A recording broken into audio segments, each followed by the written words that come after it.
Good evening, racing fans. Welcome to racing action from Grand River Raceway for this Wednesday evening. First race will go to post in approximately 20 minutes. Shall we get a look at the changes on this evening's card of racing?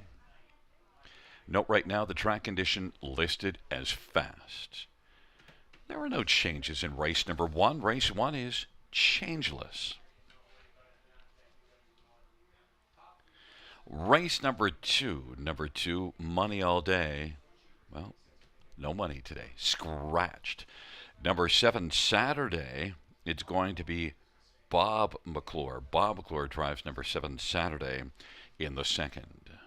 Primetime Bob. Races 3, 4, and 5, no changes. No changes, races 3, 4, or 5. In race number 6, number 4, J. Richard Nice, the driver, Bob McClure. Bob McClure will drive for J. Richard Nice. Note that number 8, Perfect Landing, changing Can't See Back to Blind Bridle. That is, Can't See Back to Blind Bridle. Perfect Landing. Race 7 has no show wagering. And fans note in race number 7, no show wagering. So no show wagering in race number 7. No other changes, and no changes race 8. Race 9 to Nasty Reputation, Blinkers to Blind Bridle. That's Blinkers to Blind Bridle and flip-flops to aluminum shoes up front. Blinkers to blind, flip-flops to aluminum up front.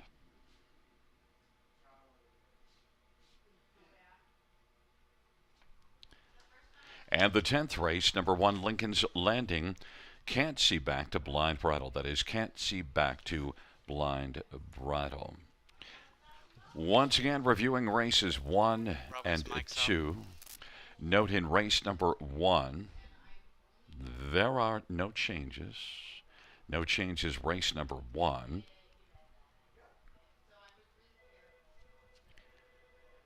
And note in race number 2, well, no changes, race 1. Race number 2, Money All Day is scratched. Bob McClure, primetime Bob, will be driving 7 Saturday in the second race. It is now 15 minutes to post time. Time to welcome in our handicapping expert and co-host for the evening. As always, live from Margaritaville, the mansion in Newmarket, Robert Reed Jr. How you doing, Rob? Oh, I'm doing fantastic, Gary. And I thought we'd see some changes on that card because Bob McClure was scheduled to drive races 1 and 10. Didn't think he'd be sitting around all night, so he's got 2 more drives. He's got 4 on the card now. Prime time Bob, as you call him, Gary. And I'm pumped for this card. Love it on Wednesday nights when we kind of take center stage for harness racing in Ontario and beyond. And tonight's a well-balanced card. 10 dashes. We start off on the pace, and it alternates pace and trot all night. 5 on each of those gates, and I'm really excited to see some nice payouts in those multi-leg wagers this evening. But hey, you know my favorite wager. It's always the early pick 5 with that guaranteed pool of $5,000, low takeout 15%. Gary and I will come back in about 8 minutes to post to give you what we like in that wagering sequence.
8 minutes to post.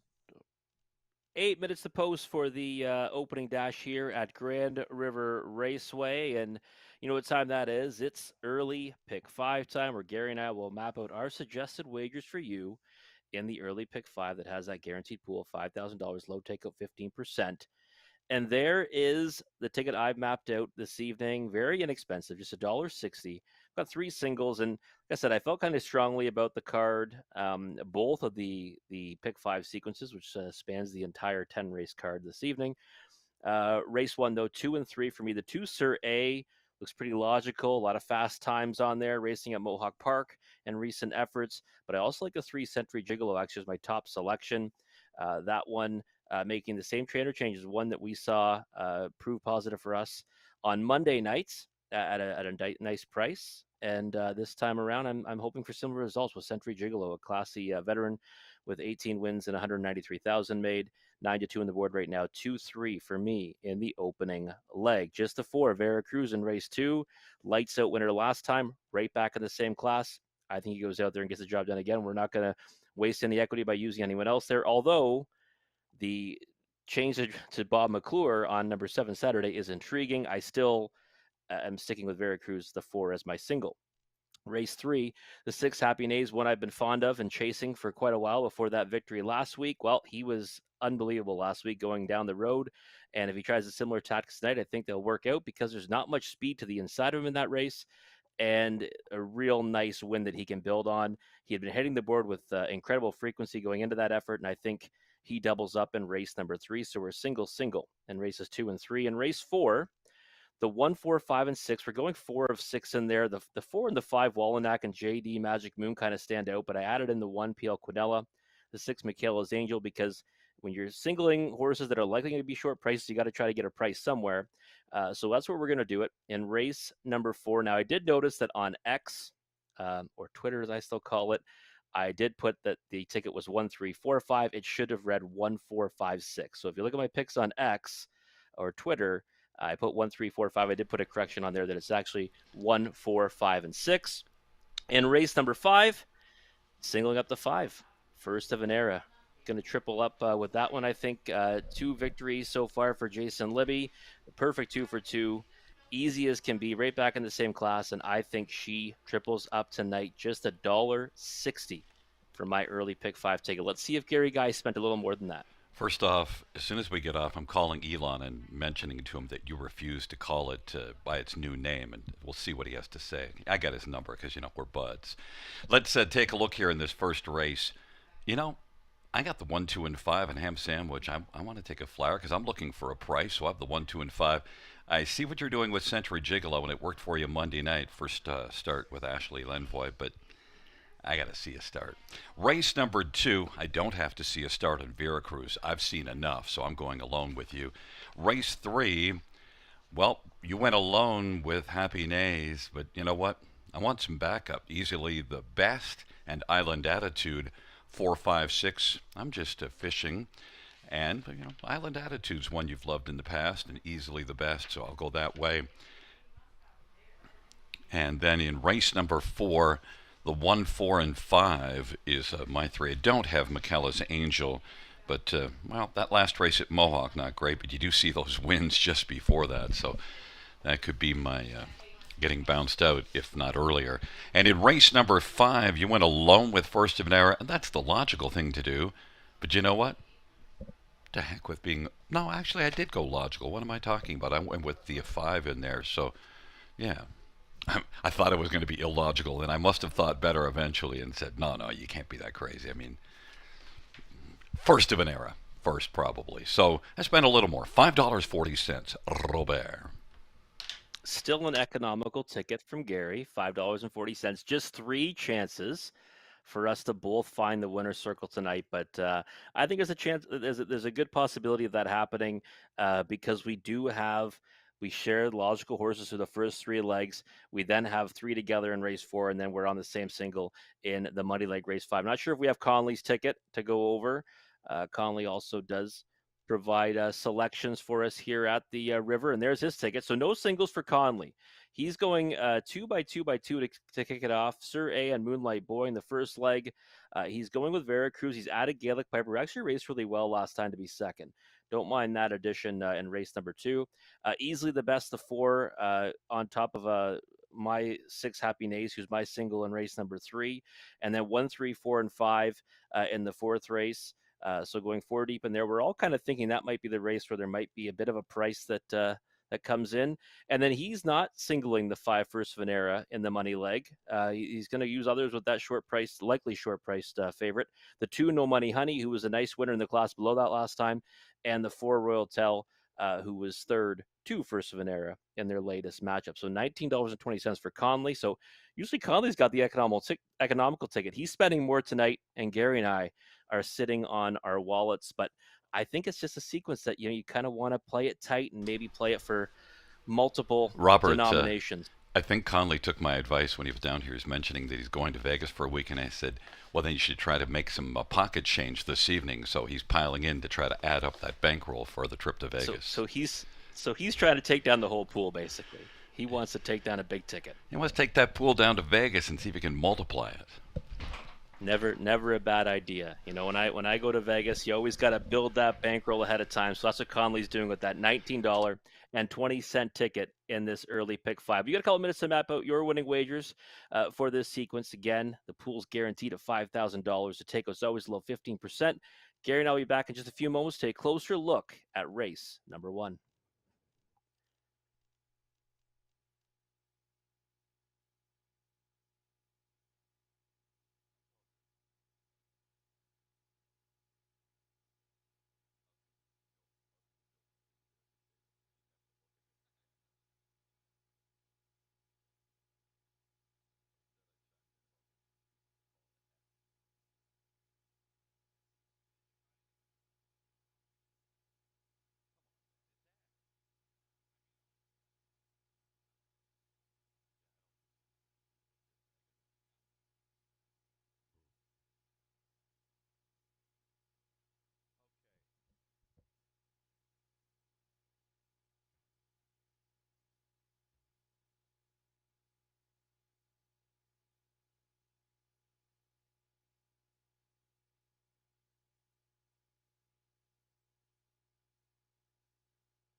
Field for race number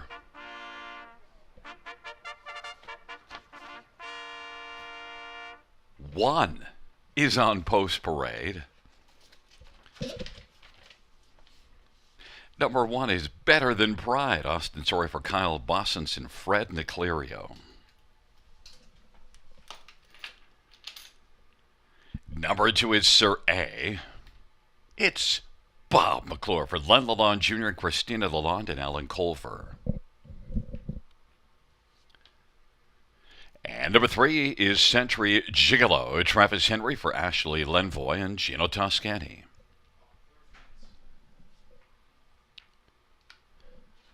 Number 4 is Moonlight Boy, Jimmy Gagnon, drives and trains for Stefan Gagnon.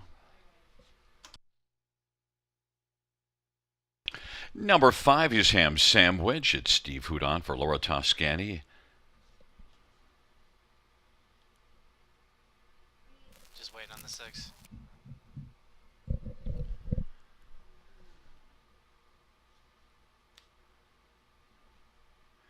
And fans were still He's awaiting. behind the roof. Number 6, DM John Wick, is going to join us in a second. He's hiding. Tyler Moore drives for Don Lindsay and Andrea Lindsay. Note it is a field of 6 for race number 1. And you know what? There is Tyler Moore. He was playing hide and seek, but now we're getting a great look at NASCAR Moore with DM John Wick. You're allowed to smile, by the way, NASCAR buddy.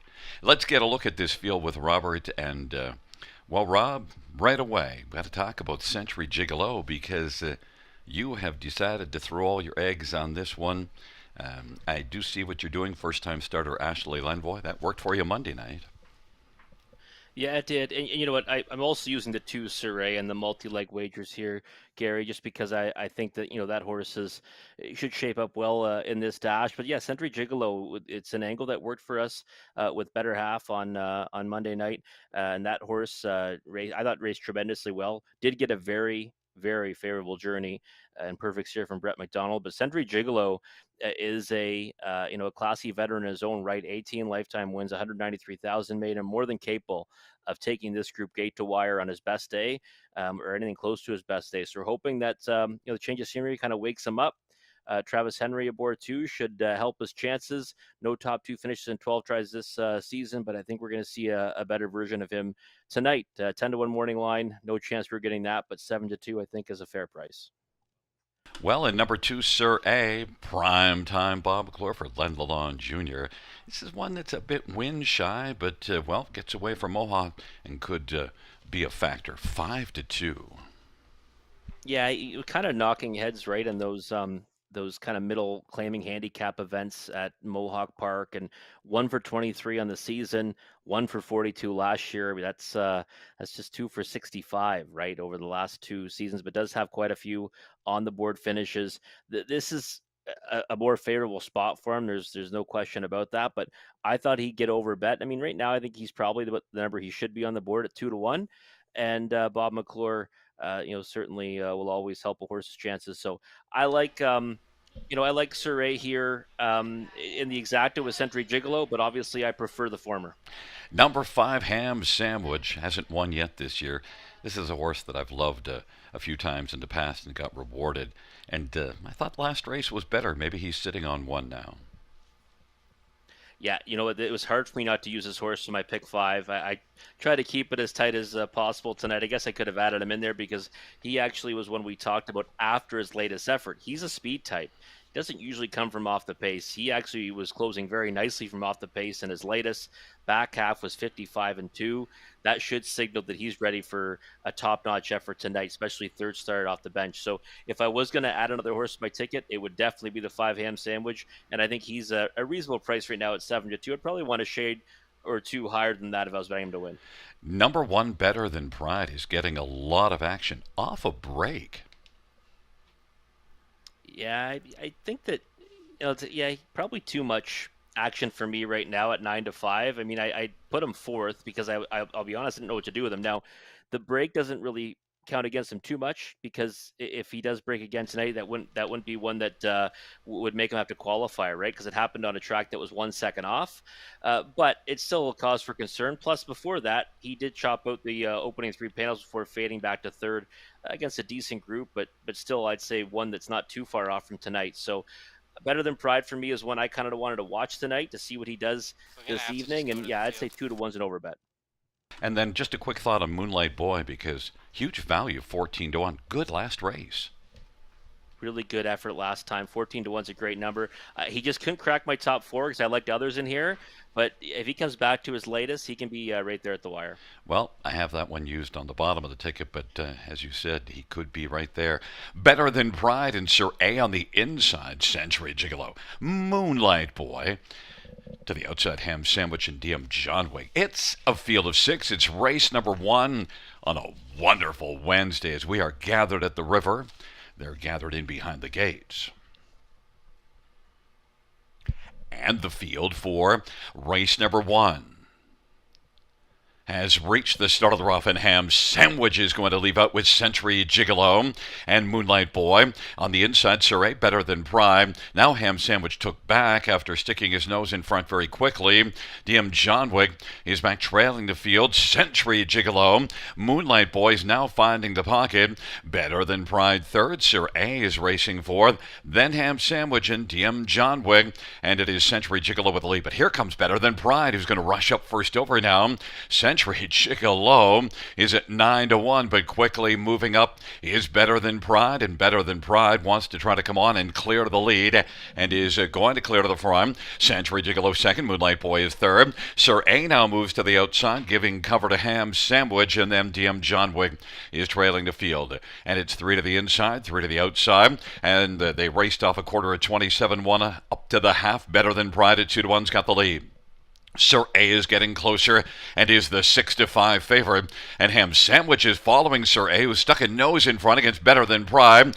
Ham Sandwich is now taking a look out 3 wide. And then to the inside, it is Century Gigolo. Now Ham Sandwich gets back down into the 2 wide path as Sir A has come on to grab the lead. Sir A and Better Than Pride. Ham Sandwich is racing third. Length and 3/4 from the front. Then it is Century Gigolo and DM Johnwick and Moonlight Boy.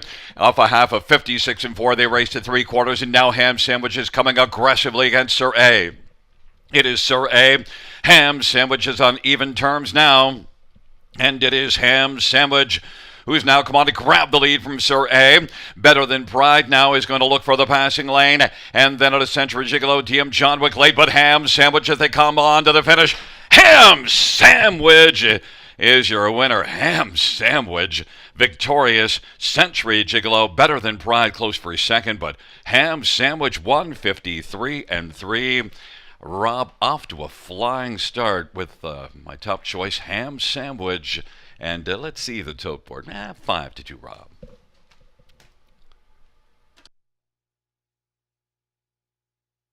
In the multi-leg wagers, I mean, he's third choice, but there's a 6-5 shot, a 2-1 shot, and I think this horse is a much bigger knockout than you think.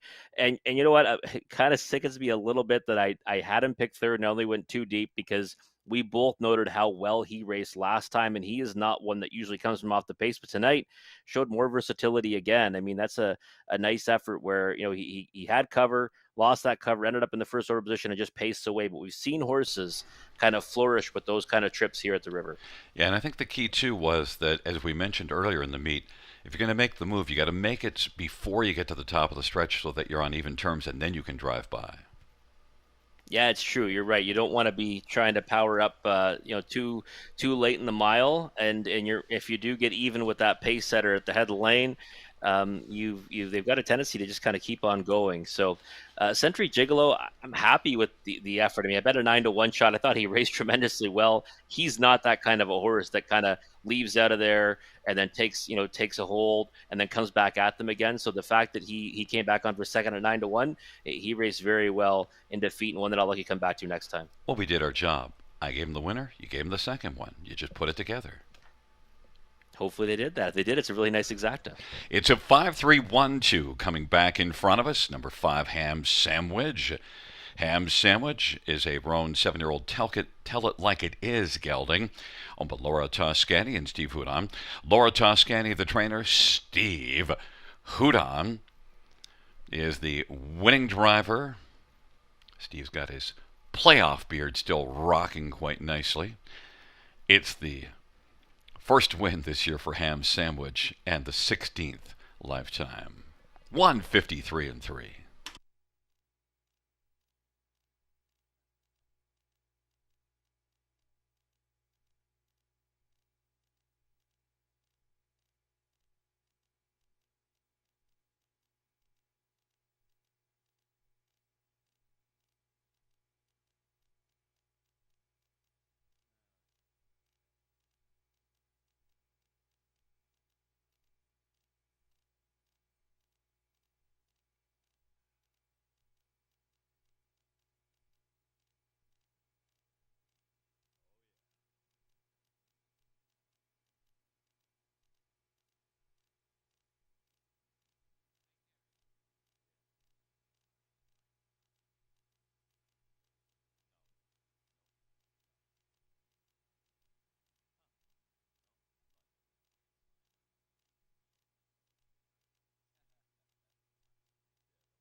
The first race payouts 5 ham sandwich, 730, 410, 240, 3 century gigolo, $6, 441 better than pride, $3, $2 exactor, 103.80, dollar try, 175.40, dollar super, 418.60.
The first race. Order of finish from the top at 342516. That's 342516.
Ham sandwich gets the job done in the opening dash. Horsey won't miss on the racetrack, and one that's kind of a little more versatile in his racing style. I remember him being one that bit of a speedball, but now he can kind of do things from off the pace, and he's been benefiting from that versatility. Third last time, a winner tonight. I think a bigger price than that 5-2 in the opening leg of the pick five, which I'll be cheering for my man Gary Guy because he's still trucking in that wager. If you're not like me, well, then take a look at the early pick four starting right here in race number 2. Guaranteed pool $2,500, low takeout 15%. And my ticket is going to be economical as well in this sequence, actually very economical, just 80 cents for a 20-cent wager. 3 keys on the ticket, just the 4 here. Veracruz, many will be putting all their eggs in his basket tonight after a very dominant victory last time out at this level.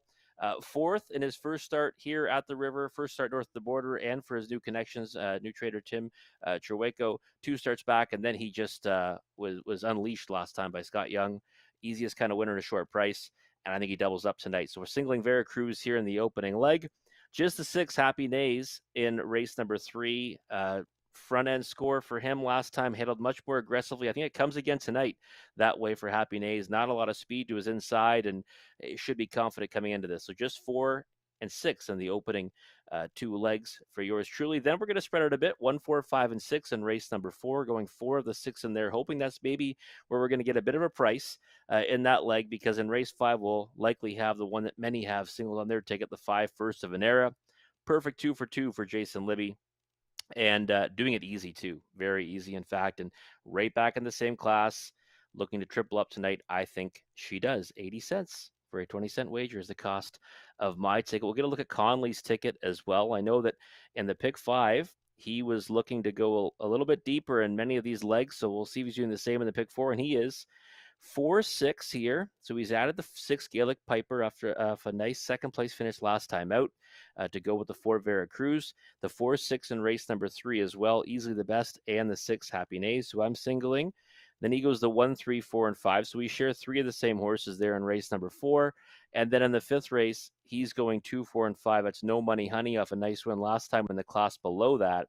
The 4 Royal Tell, and of course the 5 First of an Era. So that ticket $9.60 for a 20-cent wager. Again, we hear Conley's going to Vegas, likely trying to get a much bigger ticket down to have a little bit of gambling money, I guess, in Sin City for an upcoming trip. 2 minutes though till race number 2 for you to map out your winning wagers in this early pick 4 sequence. Again, the takeout's always below 15%. The guaranteed pool is $2,500. We'll come back in just a few moments to take a closer look at the second dash of the evening.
Field for race number 2 is on the track for the post parade. Scratched is 2 money all day. There's 1 mass action JP Renault for Julie Walker, and the owner is Wade Bacone.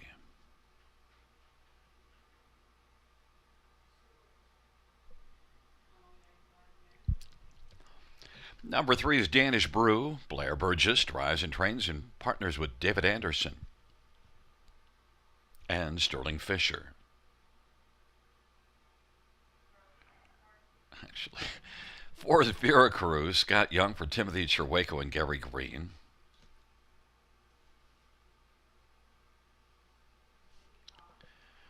5 is HB Agatha. Anthony Hunt for Chantel Mitchell and Claudemel.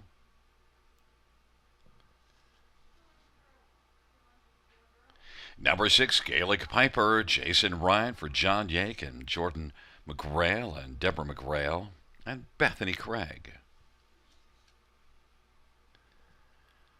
And number 7, Saturday, Primetime Bob McClure for Lorimer McClure and Martin Kepfer. It's a field of 6 for race number 2. Well, let's get a look at this field. And number 4, Vera Cruz. You know, I wasn't a believer before last race, but now I am. Going to the full. Yeah, and I think you should be, Gary, because it was a devastating victory last time, right? 58-4 on cruise control, too.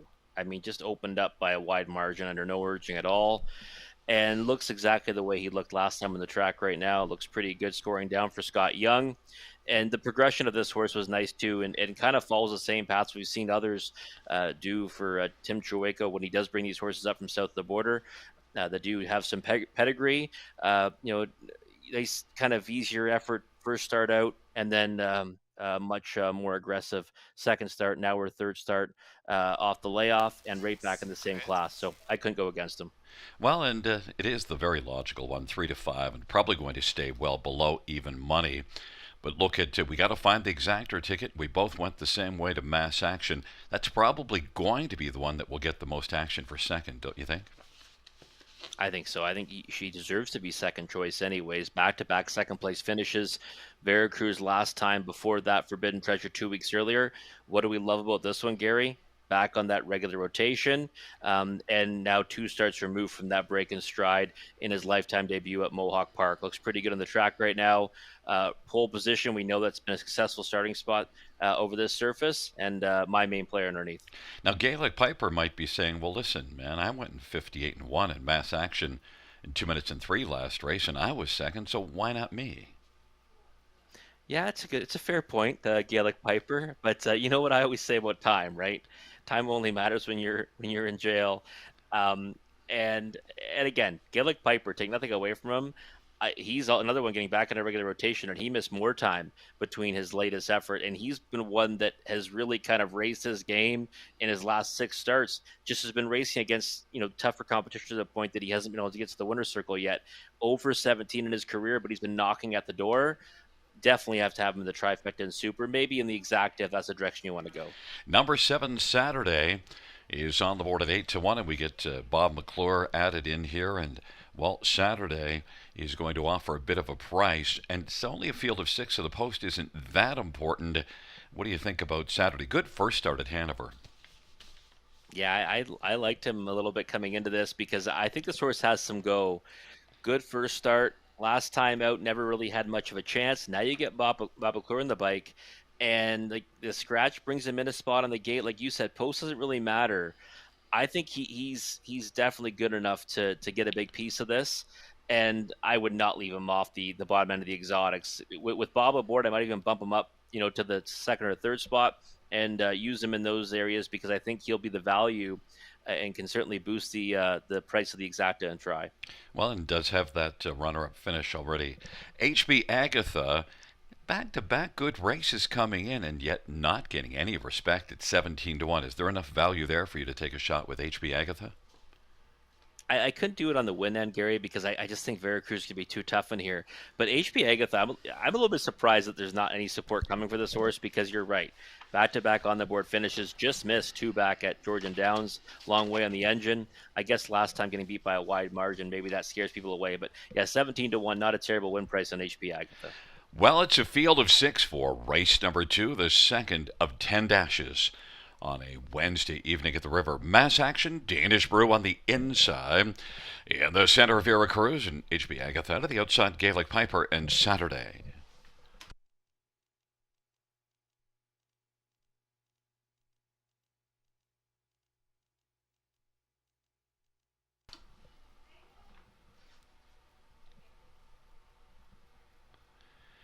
It's a field of six trotters for the second race.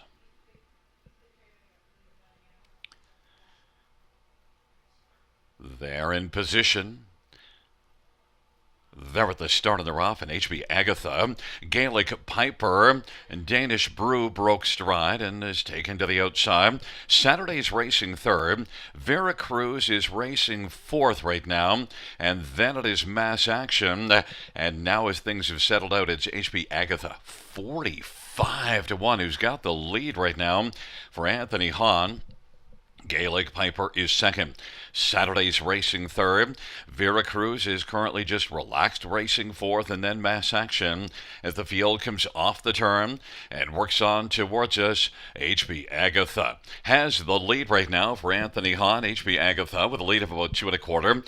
Gaelic Piper, Saturday's racing third. Now Veracruz is going to work up on the outside, and then it is Mass Action as they work their way up towards the half, and off that 28-3 opening quarter, it is HB Agatha who's got the lead. But Veracruz now striding on the outside for Scott Young and moving quickly, and it is Veracruz without any urging who is going to come on, and Veracruz is now going to lead a length and a quarter, a length and a half, and is able to clear to the front without any tapping of the whip. And then it is Saturday now moving up on the outside, and Veracruz on the inside. HB Agatha looks very sharp on the inside, and Veracruz is in a tough spot because now has had to be taken back to the outside, because on the inside it is HB Agatha, and racing third is Saturday, then Gaelic Piper in Mass Action. It is Veracruz leading at HB Agatha. Saturday's racing third, 3/4, 129-2. And Veracruz as the field turns for home. Veracruz, HB Agatha, Saturday on the outside. Veracruz now gets a couple of light taps, but is sharp coming to the finish. Veracruz is going to win, and then Saturday is second, Gaelic Piper third, HB Agatha fourth, 159-2. Race number two, Rob Veracruz did prevail, but it didn't quite look the way that I would have expected. No, it didn't. But you know what? The thing is that Veracruz kind of looked a little bit stepping behind the gate to me. And you remember those X's. I know you were concerned about those breaks going into his latest start when he was getting hammered on the odds board. Looked a little bit steppy, and then even when he was trying to clear there, I thought maybe put in a couple steps as well. Not to mention HB Agatha kind of fought back on the inside, but I think Scott Young was just trying to really baby this horse around the racetrack tonight, and he did a great job kind of keeping him on his gate into task. So drifting out there in the late stages, but in any event, a 1-9 shot that I think needed every bit of that steer from Scott Young to get the job done. He also looked like he was just kind of fighting the bit or something. He didn't look to be a happy camper with the bit in his mouth. Yeah, no, he didn't look as smooth as he has in his last two, and that's the thing. I mean, I knew that he wasn't like, it wasn't like HB Agatha was rebuffing his challenge. It was just that he just, wasn't really cooperating tonight, or at least doing exactly what Scott wanted him to do. So he still prevailed though at 1-9, and that horse that we kind of talked about that I might bump up to the second spot Saturday. Thought he put in a really professional effort. It ended up leaving out well, then coming out in behind Veracruz and really came on nicely for second in the stretch. And then you probably had to use HB Agatha somewhere, 45-1. Yeah, it helps out. I mean, it's a short field, right? And obviously her odds are inflated, but I thought she might stick around for third for a bit there, and then it'd be interesting to see the exotics on the two of the longer prices coming in underneath. But Gaelic Piper kind of punched through the inside late to pick up the third spot. But again, kind of a race that you could probably hit those exotics pretty good, but they still might not pay all that well with a 1-9 shot winning. It is a 4-7-6-5. top four. Coming back in front of us is number 4 Veracruz, a 3-year-old father Patrick Brown gelding, owned by Gary Green and Timothy Cherwako. Timothy is also the trainer.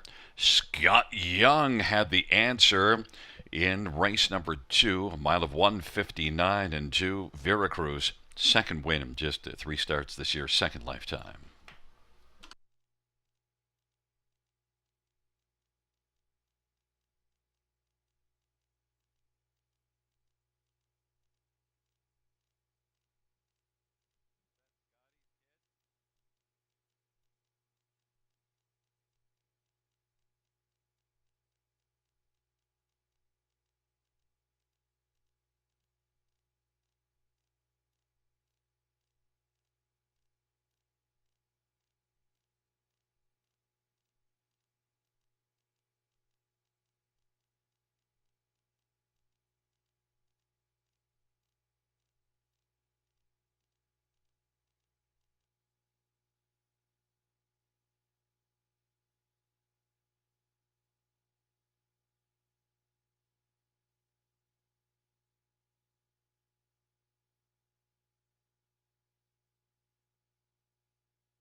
Second race payouts for Veracruz, 220, 210, 210. 7 Saturday, 560 and 320, and 6 Gaelic Piper, 210. $2 exactor, 24.60. Dollar try, 20.95. Dollar super, 65.40.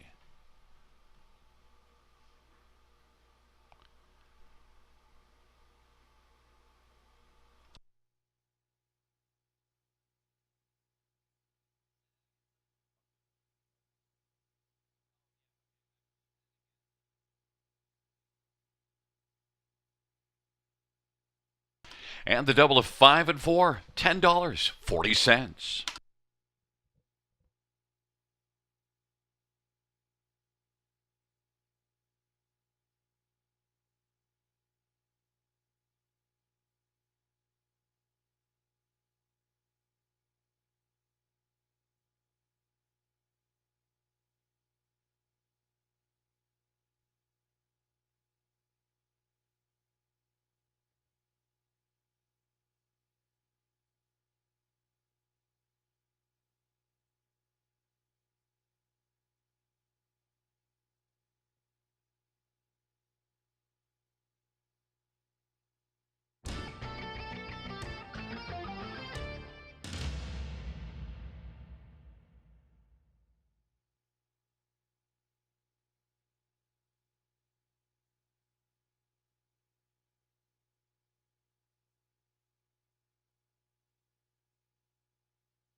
Second race order finish from the top. So 5 scratch 6 1 4 3 2. That's 5 scratch 6 1 4 3 2.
Back Farm of Canada's home to 9 exceptional stallions, including Beach Glass, the last great son of legendary sire of sires, Some Beach Somewhere. Also new in 2024, Lawless Shadow, an O'Brien Award winner for 2-year-old pacing colts and geldings.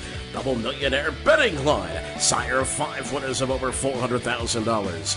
Mick Wicked, the richest pacing stallion in harness racing history, and Hall of Fame inductee.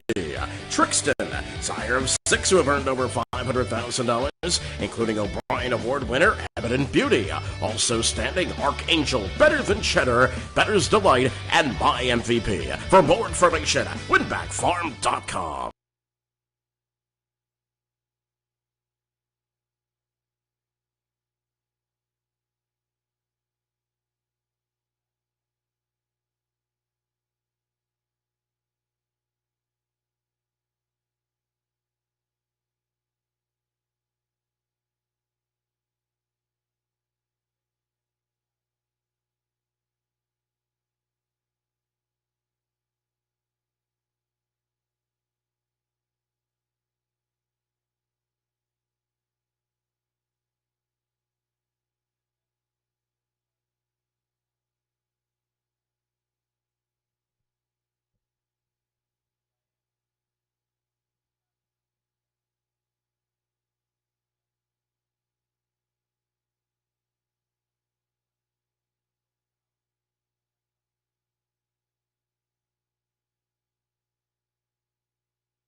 Field for the third on parade. One, Jafar Dulac, Scott Young for Jim Flynn and Doreen Flynn.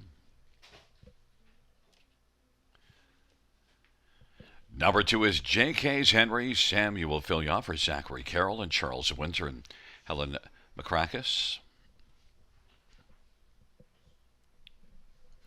Number 3, Hogwash, Colin Kelly for Lori LePage and Rebecca Williamson. 4 is Easily the Best, Travis Henry for Matt Dupuis and Rick Heeman.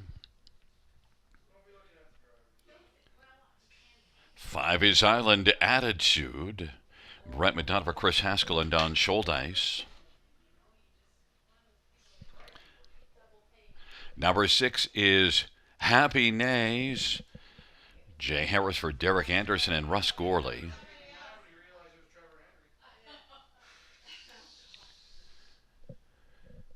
And number 7 is Mickey Burke, Dale Spence for Riley Simpson and Shen Go. Let's get a look at this field, and well, right away, we have to start with Happy Nays. And was a Happy Nay for you last week because 1 by 3 lengths. I didn't back Happy Nays, and you were happily on this one at a good price too. Yeah, I paid to be loyal to Happy Nays, Gary, because I was surprised the 3-1 last time, and the effort was a stellar one. Right, went right to the lead from post 5, had a comfortable margin throughout, and just kept on going. 26-3 to the quarter. I said, "Oh, hopefully he can withstand this." Well, he did. 53 flat, new lifetime mark, and just much the best winner. So he's bet down to 9-5 right now. I knew we wouldn't get that value again this time out, but he's still my clear choice on top. And you were certainly willing to go all alone with this one in your pick 4 and in your now defunct pick 5. But you know what? Island Attitude, well, second start off of being sick, and you've loved this one in the past. I have, yeah. This is a horse I've been a big fan of in the past, and I like this one. Is getting back on more of a regular rotation, anyways. After coming back, May 13th was a vet scratch due to sickness, then did race June the 15th at Hanover. Now there's a 25,000 life, and that one now gets back to the condition claiming ranks. So it's pretty smart on the track right now, and is taking wagering support. So with a horse like this, you usually want to see the horse take some support on the odds board, and he's doing that right now. So obviously races for a very strong barn, and like you said, a horse that I've liked in the past. 1 for 14 this year. He's a bit camera shy, but does have 6 on the board finishes. And also a former member of the Announcers Union, so we need to be loyal here, buddy. Island Attitude, I still think second start off being sick could be coming up with a big one in here.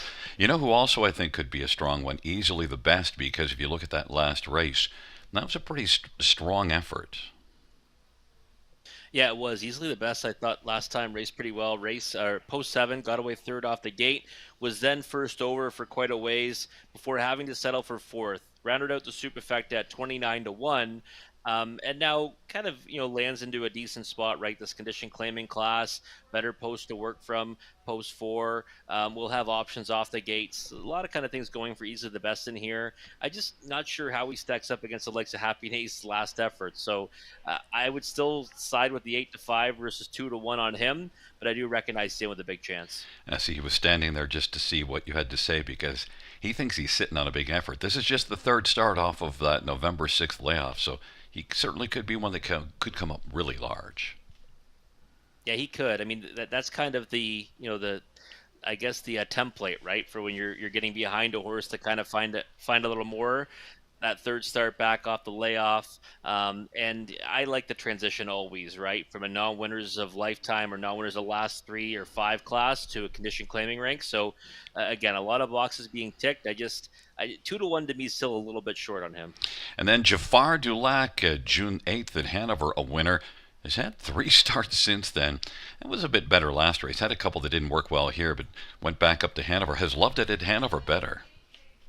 Yeah, he's done well at Hanover, but his last 3 post 6 or worse, right? Now, we know those posts can kind of work out for horses that have a lot of gate speed. I don't think he has a tremendous amount of foot off the gate, so I think getting back to that pole position is going to help him get a decent spot off the switch. 17-1 on the board. Not what I see as a win candidate, Gary, but I do think he can land somewhere in the exotics, bottom end of the try or super, maybe to spice things up there.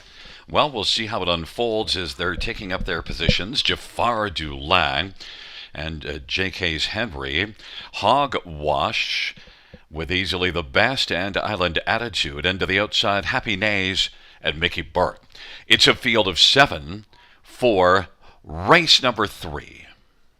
Field for the third race is in the backstretch, gathering speed, approaching the start.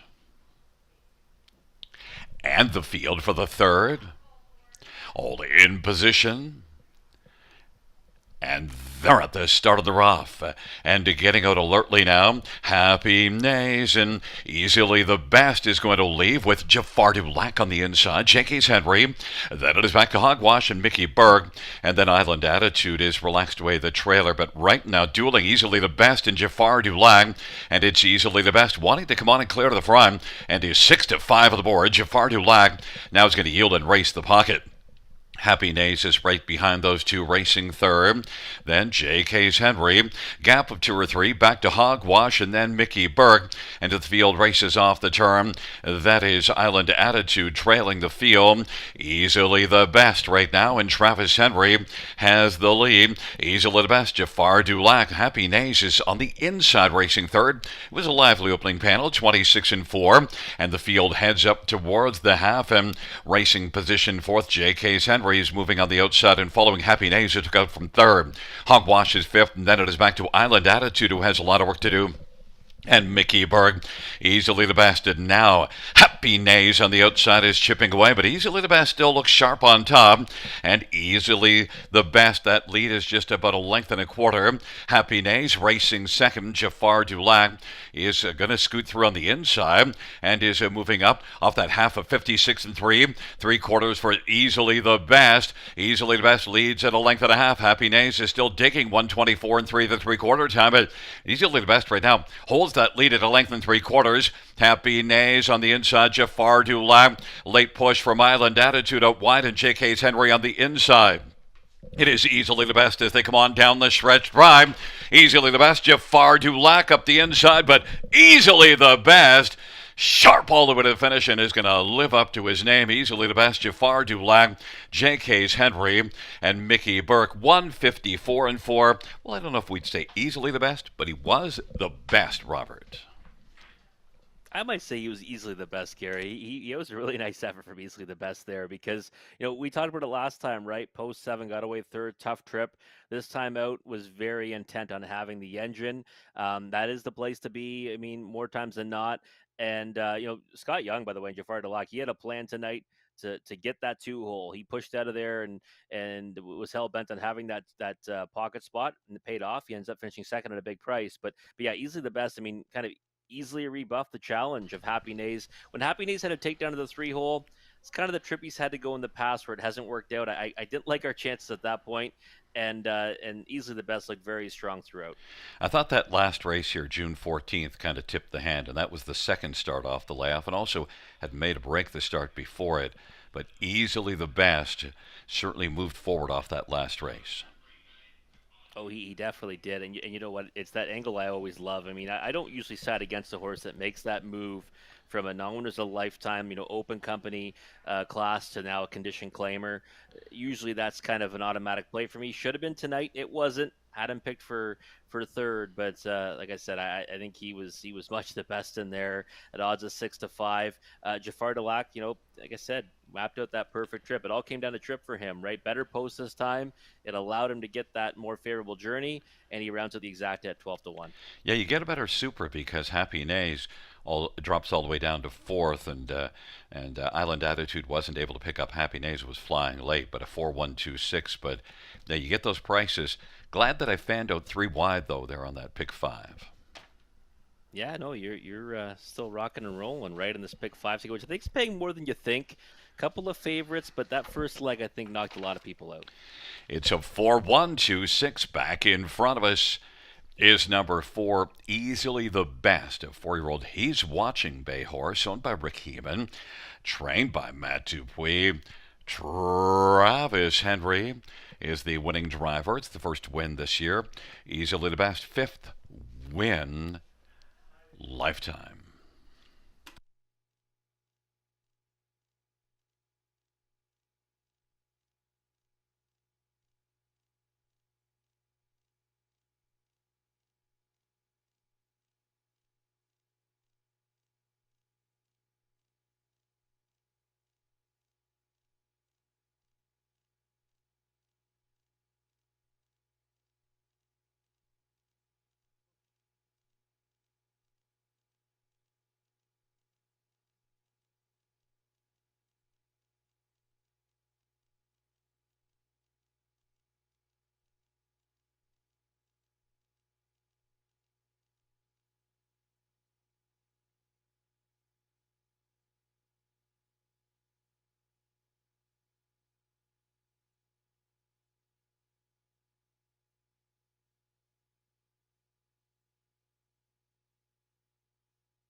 The third race payouts for easily the best. 460, 380, and $3. One, Jafar Dulac, 790 and 410 and two. J.K.'s Henry, 330.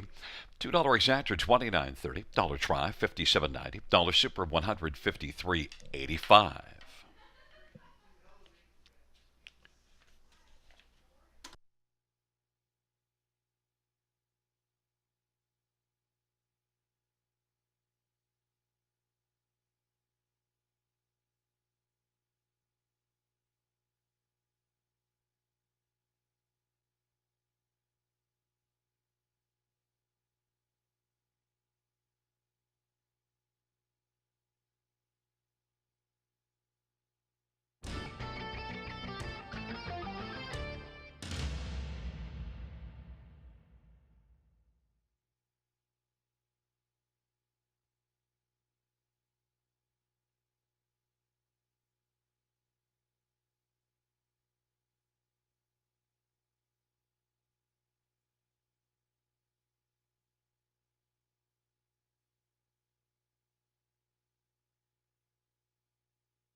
The third race, or a finish from the top, is a 2-3-6-1-7-4-5. That's 2-3-6-1-7-4-5 on the bottom.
Fans note a driver change in race number 9, number 2, Nasty Reputation.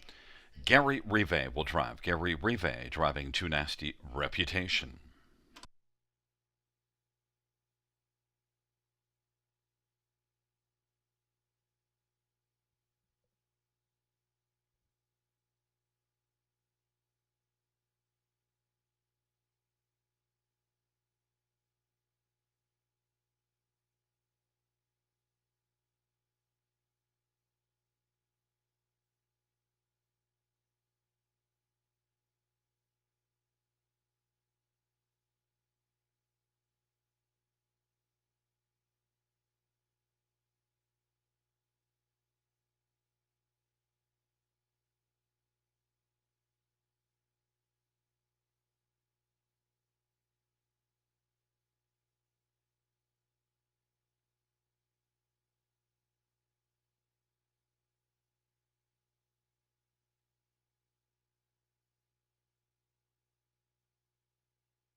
Field for the 4th race on parade.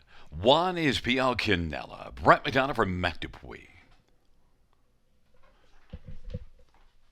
Number 2 is Quick Fix, Travis Cullen for Kevin Botts. Number 3, Royal Champagne, Paul McKenzie for Katerina Bosniak and JJ Stables.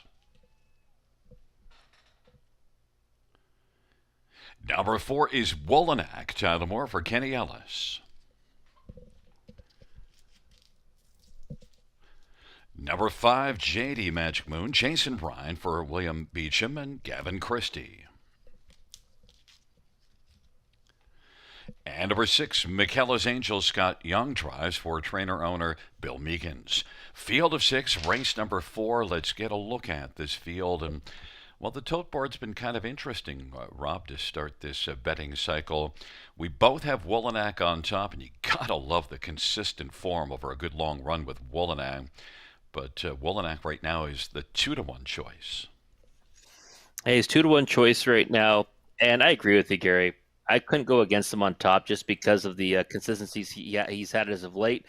He's got those 2 seconds in his last 2 here at the River, a victory before that. The victory came as a result of a very good trip, but his last 2, I mean, he had an impossible trip 2 back from the trailing post, and last time went a long way in the lead before getting caught by the 5J D Magic Moon, who is the 3rd choice right now in the betting. So Wolonak was one that, again, I had to go with his consistency, but I did think that in this 6-horse field, it was a little more competitive than it looked on paper, and I guess that's the way it's kind of playing out in the odds board right now. Yeah, and, well, look, I mean, there's some nice other ones in here that to take a look at. Of course, JD Magic Moon beat Wolonak last time out, but still, just when you're looking at the consistency, and also Wolonak can race both ways. He has gate speed, but also does show the ability to race from off the pace. It's a field of 6. I just don't think trip matters to him either. No, it doesn't. You're right. Like he is a horse that is showing not just consistency, but also that versatility in his racing style, right? He's one that can go to the lead off the gate. He can also, come from last in this spot anyways, with it's just a 6-horse field. So looks really sharp on the track right now as well. And Tyler Moore will likely, give him the right kind of trip. So 2-1. I mean, I'd even say he's even though I did go 4 deep in here, he's almost worth a win bet at that price. I thought he'd be bet more than 2-1. Well, and JD Magic Moon was able to get the better of Wolonak last time out. JD Magic Moon, in his own right, is also one with a lot of credentials. That was the 6th win on the year. Yeah, he's done really good things since moving to the barn with Jason Ryan, and he was 6 for 19 this season. He's got those 11 on the board finishes as well. He did some really good things at the Raceway in London, and now he's kind of brought that with him here at the River over the 5/8 of a mile surface. Last time out, got up by a head at 10-1. And now you see that value shrivel up down to 3-1, but I mean it kind of had to, right? With 2 on the board finishes, last 2 here at the River, and again, one that should enjoy a shorter field because he does his best work from off the pace. So he'll never really be out of it today. And maybe he gets his nose to the wire first. 3-1. Again, not a bad price on him either. Number 1, PL Canella. Well, it is a bad price. I mean, look, has a good chance to win, but 8-5 is too low. That's a good last race, though. Yeah, no, I mean, and again, we try to just call it as we see it, right? And again, he can take a big step forward off his latest and really his last 2, but I do think it's an overreaction on the odds board, right? I mean, we're still kind of on spec here, 6-1, 16-1, good third, 2 back. Last time from off the pace, post 7, 4th, didn't get beat all that much, but now you're going to swallow 8-5 favoritism. For me too, a tricky starting spot for a trotter that makes breaks as well, right? That rail spot.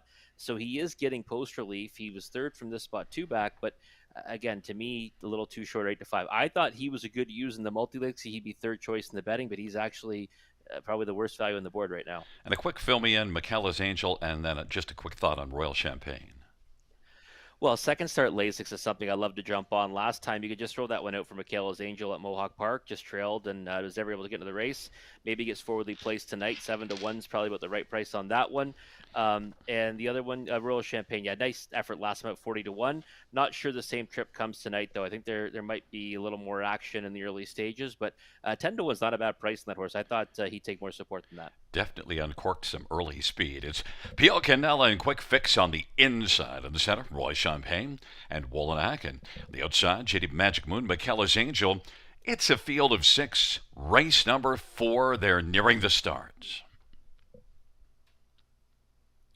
And the field for the 4th race is at the start of the rough, and Wolonak is going to blast out. McKellar's Angel, then Royal Champagne, and Quick Fix on the inside. JD Magic Moon, PL Canella is back trailing the field, and it is McKellar's Angel still striding on the outside, wanting to come on and get the lead, and it is McKellar's Angel and Scott Young driving to grab the front. Wolonak is second, and Royal Champagne is third, about 3 off the lead. Racing fourth is Quick Fix, and then it is JD Magic Moon and PL Canella. And now Tyler Moore is going to move Wolonak right back around and reclaim the lead from McKellar's Angel, who's racing the block with Royal Champagne third as the field rolls past us heading towards the half. Quick Fix is racing fourth. PL Canella has started up from the backfield now and is quickly picking up horses. Moving up first over is now fourth, is fifth is Quick Fix, and then JD Magic Moon has to pass them all to win, but is moving to the outside. And they race their way on up to the half off that 28 opening quarter. It is Wolonak 6-5 the board. McKellar's Angel on the inside 2 1/4 back. PL Canella is getting closer now, and PL Canella is moving up and is taking over second. Then third is McKellar's Angel. Royal Champagne is on the inside. JD Magic Moon with a lot of work to do. And then Quick Fix. Wolonak looks sharp on top, though.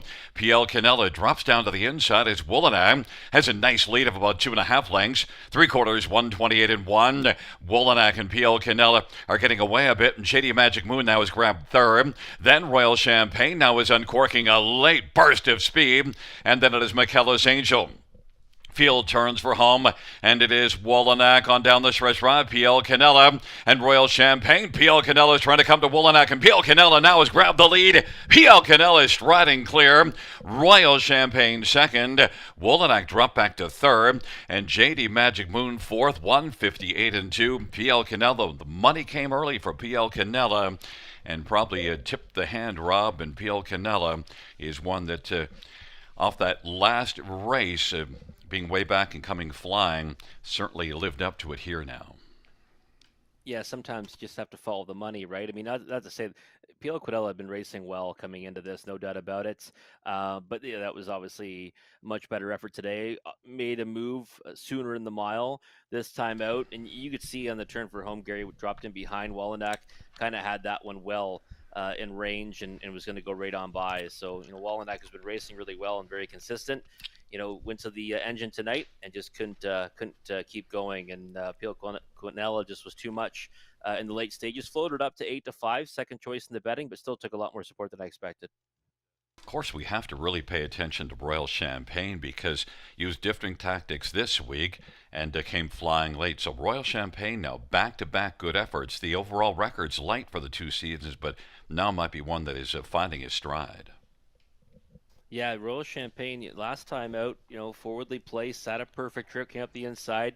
Some might say, kind of, just got the benefit of a favorable journey to only get beat half a length in third. But this time around, went a much better trip, tougher trip, anyways, and forged his way into second. So got to take notice of this one going forward. A couple of nice efforts since making the transition to the river.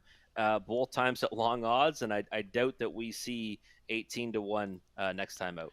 We both had a lot of regard for JD Magic Moon off the win last time out, but yeah, he was back early and just did not have the same fire that Royal Champagne came with. No, not tonight. He's one that's been, certainly getting his way right into the thick of it in the late stages in many of his recent efforts. Couldn't get there tonight, and Wolonak, I think we'll likely come back to him in the future. I mean, just didn't have it tonight, but still not a terrible third. Well, back in front of us is the winner of race 4. It's PL Canella. 4-year-old Cadabra Bay Gelding, owned and trained by Matt Dupuis. Brett McDonald's the winning driver. It's the second win this year, 4th lifetime. PL Canella, 158-2.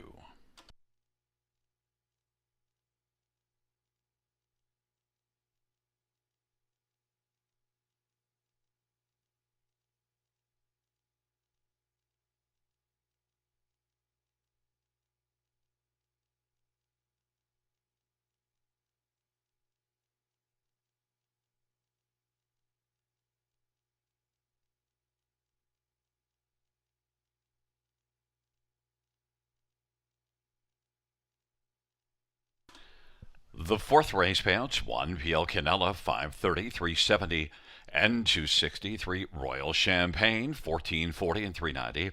4 Woolanack 220, $2 exactor 47.60. Dollar try 53.75. The dollar super 99.35.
The fourth race order finished from the top: 152346. That's 152346.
And so driver change race number 10. It'll be Jason Ryan to drive for Dominion Day. Race 10 for Dominion Day. Jason Ryan.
Field for race number 5 on parade 1. Stay pumped. Brett McDonough for Richard Burrow, the owner Sylvain Cote, and Robert Bernicki.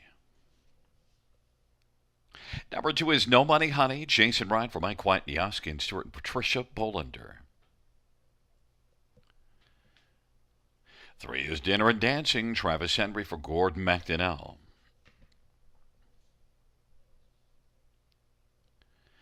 And 4 is Royal Tell. Travis Cullen for Jody Cullen and A1 Stable. Number 5, First of an Era. Cullen Keller for Jason Libby and Douglas Dunbar. Jason shares in ownership. Number 6, Siri Sealster, Austin Sorry for Ben Wallace and Wallace Stanabreds and Terry Krawick.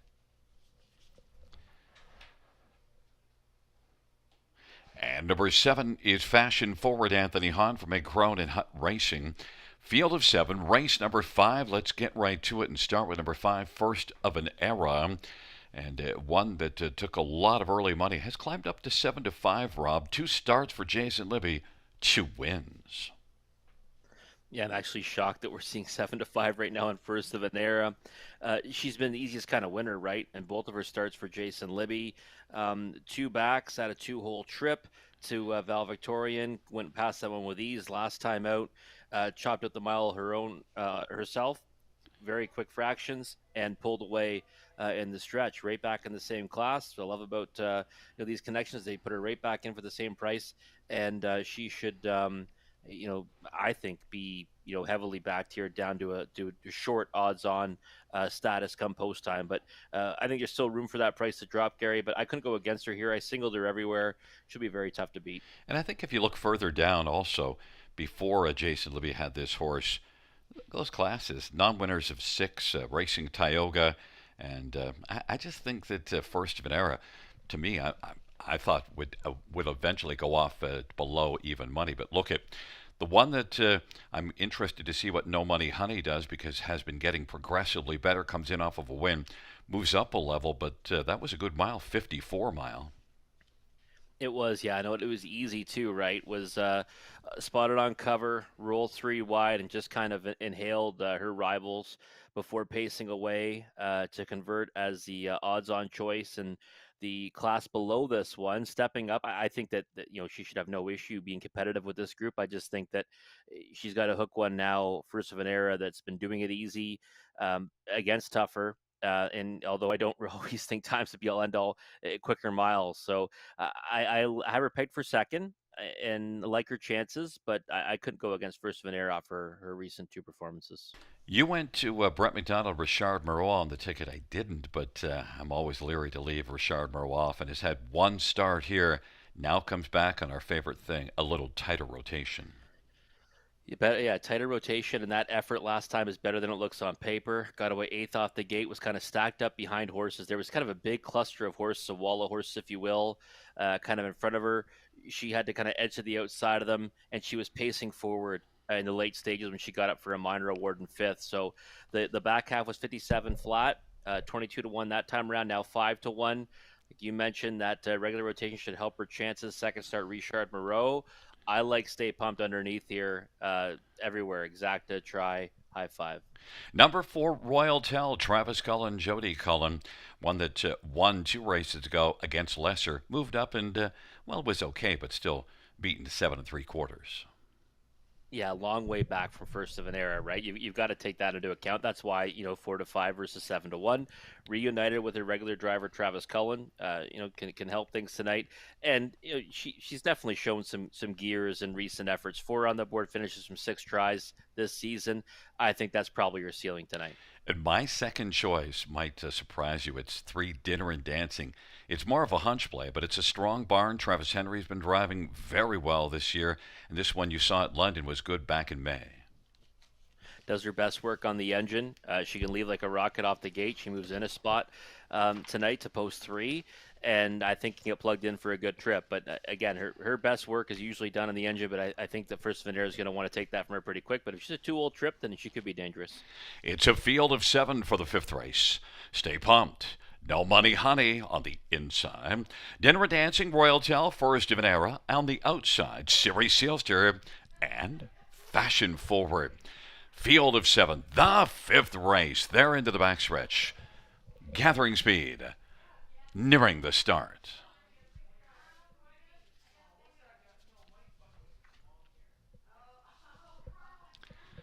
Field for race number 5 is at the start of the rough, and Dinner and Dancing is going to dine early. And then First of an Era now presses on. Stay Pumped, and then No Money Honey. And Royal Tell, Siri Sealster, Fashion Forward. And now it is First of an Era who is first. Dinner and Dancing is right now munching along in second. Stay Pumped is third.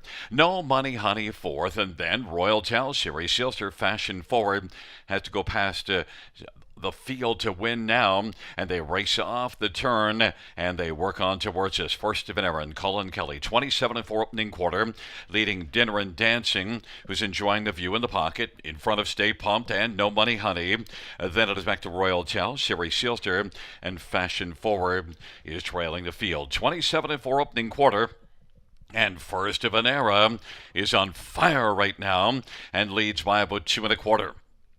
Dinner and Dancing's racing second. Stay Pumped Now to Money Honey is working first over, giving cover to Royal Tell. Siri Silster on the inside, and Fashion Forward is trailing the field, half of 56 and 4, 29 seconds second panel, and First of an Era looks very sharp. Dinner and Dancing's trying to hold on to second against No Money Honey, then Stay Pumped and Royal Tell, and Siri Silster, way back Fashion Forward, and they roll by 3/4 First of an Era. Leading and holding on to second, still Dinner and Dancing, No Money Honey, inching forward, Stay Pumped on the inside. Then it is Royal Tell, Siri Silter, and Fashion Forward.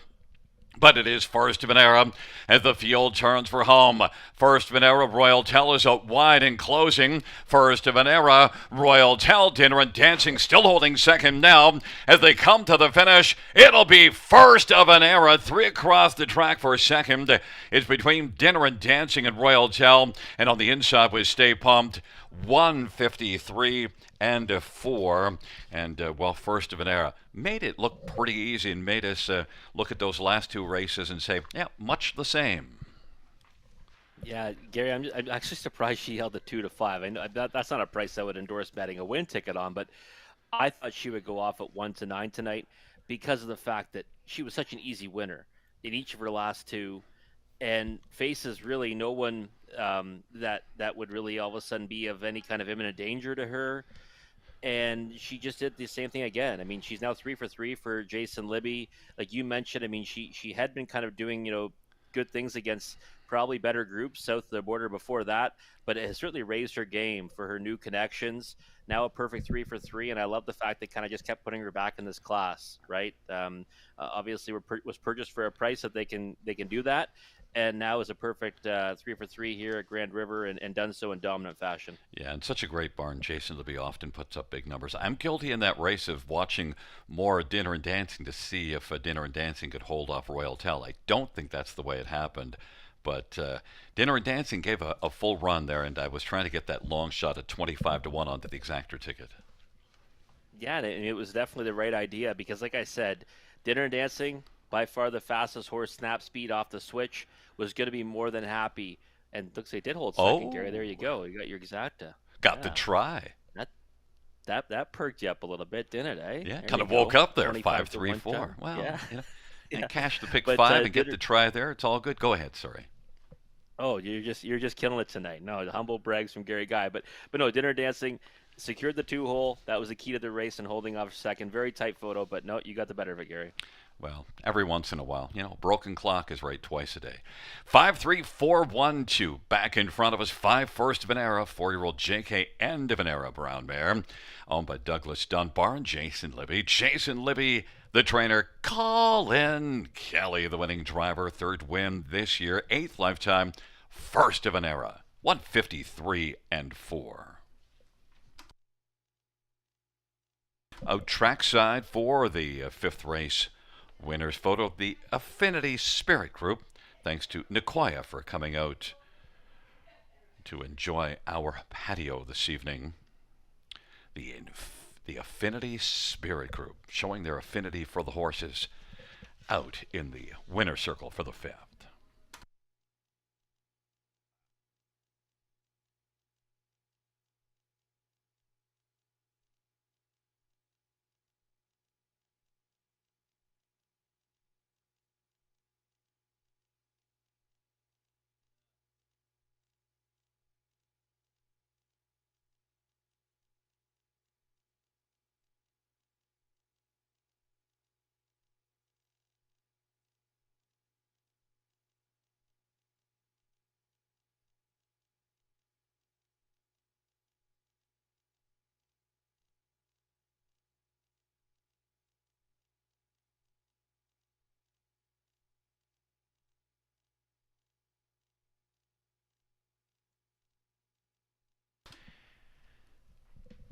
The 5th race payouts. 3 First of an Era, 280, 240, 220. 3 Dinner and Dancing, 630, 360. 4 Royal Tell, 350. $2 exactor, 41.30. $1 try, 82.60. $1 pick 3, 17.40. The $1 pick 4, $21. Dollar pick five, 114.15, and the dollar high five, $438.80.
Fans noted race 7, claim header 6, YS Better's Legacy. Race 7, claim header 6, YS Better's Legacy.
Fifth race, order finish from the top, 4-5-2-3-1-6-7. That's 4-5-2-3-1-6-7.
We've reached the midway points of our 10 dash card here at Grand River Raceway on a wonderful Wednesday, and it's time for the late pick five, starting right here in race number 6. There's the ticket that I've mapped out for you. A little more expensive in this late pick five sequence, $14.40. Opening leg, race 6, 4, 5, 6, and 7. But with the driver change to Bob McClure in the 4, J. Richard Nice, I will be playing some tickets singling the 4 here in the opening leg of that sequence. 2, 4, and 5 for me in race number 7. Just the 2 and 3 in race 8. That's Cleveland Hershey and HP Run Director. And in race number 9, there's the single, the 4, Leaving with a Smile, who was an easy winner last time against similar company. I think she goes out there and doubles up for Jason Ryan. And then in the finale, the 6, 8, and 9, that's JG's Pal, my top selection, and also the 8 Batinsky and the 9 Capulet, $14.40 for a 20-cent ticket. I think Conley's got a ticket for us as well. And Conley's tickets spent a little bit more than me in the early pick 5. Let's see what he does in the late pick 5. The late pick 5, Conley singling up on the 6 here. C Can Trot. And then he's going to go 2 by 2 by 2. The 2 and 4 in race number 7. So we're in agreement there. 2 and 3 in race 8, the same 2 horses that I like as well in that trotting event. 3, 4 in race number 9. So he's added in the 3, All Smoke and Mirrors as a possible rebound candidate in the 9th race. And then the 10th race, he's spreading out 2, 4, 6, 8, and 9, and actually spending less than yours truly in this late pick 5 sequence. Just an $8 ticket for a 20-cent bet for Conley. But just a couple minutes to map out your winning wagers for this late pick 5 sequence. We'll come back, take a closer look at race number 6 after the post parade.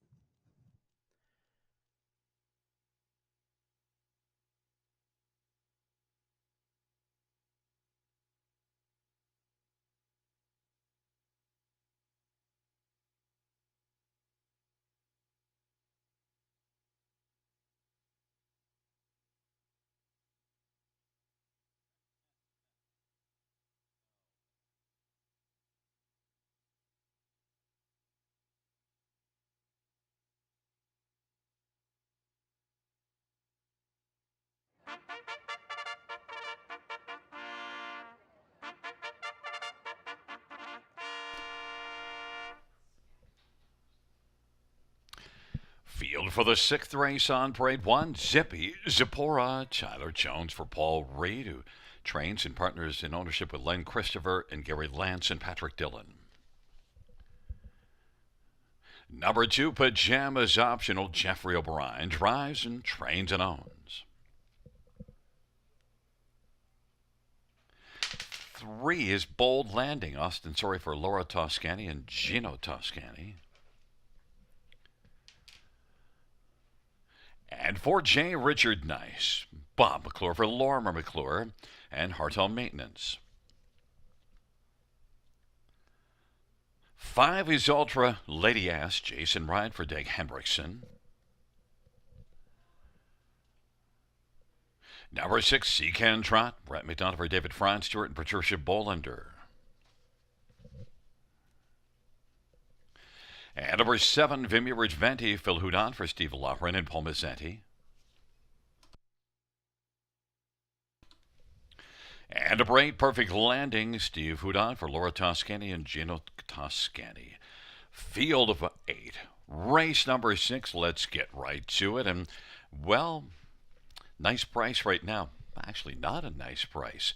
2 to 1. J. Richard Nice, but that's because Bob McClure driving. Robert, your thoughts on your top pick, J. Richard Nice?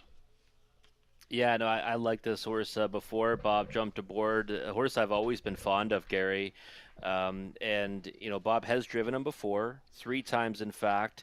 Every one of those starts was at Mohawk Park, and he did drive him to a victory by more than 2 lengths last October in non-winners of 1 there. Again, I've been a big fan of this horse for quite some time. Looks fantastic on the track right now and has been racing well, you know, at Hanover and at Georgian Downs last summit after making an early miscue. So Bob jumps aboard, and he's a horse that's got versatility too. He's got some gears early in his mile. I think we'll like to see him go forward off the switch tonight. And 2 to 1 right now, I think is, you know, maybe about the price we're going to see, maybe 2 to 1 or 5 to 2. And my top choice in your second one that we're probably not going to see go forward off the gate, but probably not worried about it, is 7, Vimy Ridge Venti. Yeah, Vimy Rich Venti raced really well last time out. I thought that, obviously being closer helped his chances. He also was showing open road a lot sooner than what he's seen in the past, and he benefited from it. He kind of just coasted right past them and ended up winning by a wide margin. So big time effort last time. He beat Wheels Ablazing, who everyone was in love with, including yours truly, and kind of went away from that one in the late stages like he was standing still. So a horse that has got a taste of victory now after being kind of camera shy for the last couple of seasons, and maybe can double up. But I do give the big edge to J. Richard Nice with the driver change, but Vimy Ridge Venti is one that obviously will be using underneath. And then we got to go to Seacan Trot. Now look, it is stepping up from the maiden class, but you can't doubt those last two efforts. They're pretty good. Yeah, I mean, Seacan Trot is one that you look at it and say, okay, moving up in class, it's a significant move up the class ladder too, right? But that last victory was a good one. Before that was a decent second to Capulet. So I think more than capable of doing against this group, and gets to work from a pretty decent spot on the gate too, post 6. And we know the direction this one likes to go. She likes to go forward off the gate, so she'll likely be forwardly placed. Maybe at worst it's a 2-hole trip or so, and can be there at the wire. I just not sure she's got the horsepower to go with some of these as of yet. Like a J. Richard Nice, if he kind of brings his best tonight, and Vimy Ridge Venti last time showed, he can go 57-1, and he's been going quicker than that following horses. So I think maybe third or fourth might be her ceiling. And number 5, Ultra Lady S, is one that only has 2 wins in 24 starts. Third last time out, but the 2 in front of Ultra Lady S, they were gone. Yeah, I mean, Jason Ryan jumps aboard tonight. I thought last time actually did a lot more work than the line shows in that mile. I was impressed that she actually held third, even though she was 7 lengths back of the winner. And tonight, I mean, maybe, Jason Ryan will put her back into play like she was last time. So I think she's good enough to go with these. The price is right at 6-1, but again, for me, I'm going to be heavily involved with J. Richard Nice on top and using that one probably somewhere in the bottom end of the try and super. And he is 3-2 on the board with Bob McClure. I went to 7, Vimy Ridge Venti. Zippy Zapora taking up position with Pajamas Optional and Bold landing on the inside. In the center, J. Richard Nice, Ultra Lady S to the outside, Seacan Trot, Vimy Ridge Venti, and Perfect Landing. It's a field of 8 for race number 6. They are gathering speed, approaching the start. And the field for the 6th race is at the start, and they're off, and quickest off the gate is Seacan Trot. Ultra Lady S, J. Richard Nice, and Vimy Ridge Venti went off stride.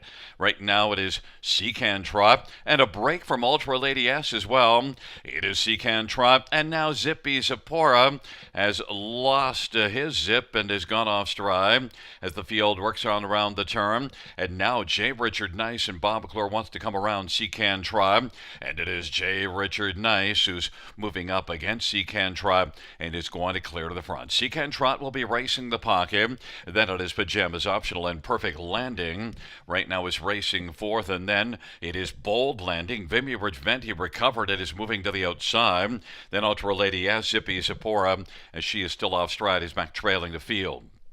Off a 28-2 opening quarter, they head their way up towards the half. J. Richard Nice has the front. Vimy Ridge Venti, after a break, is already up to second and is a length and a half back. Seacan Trot third. Then Pajamas Optional and Perfect Landing. Ultra Lady S and Bold Landing.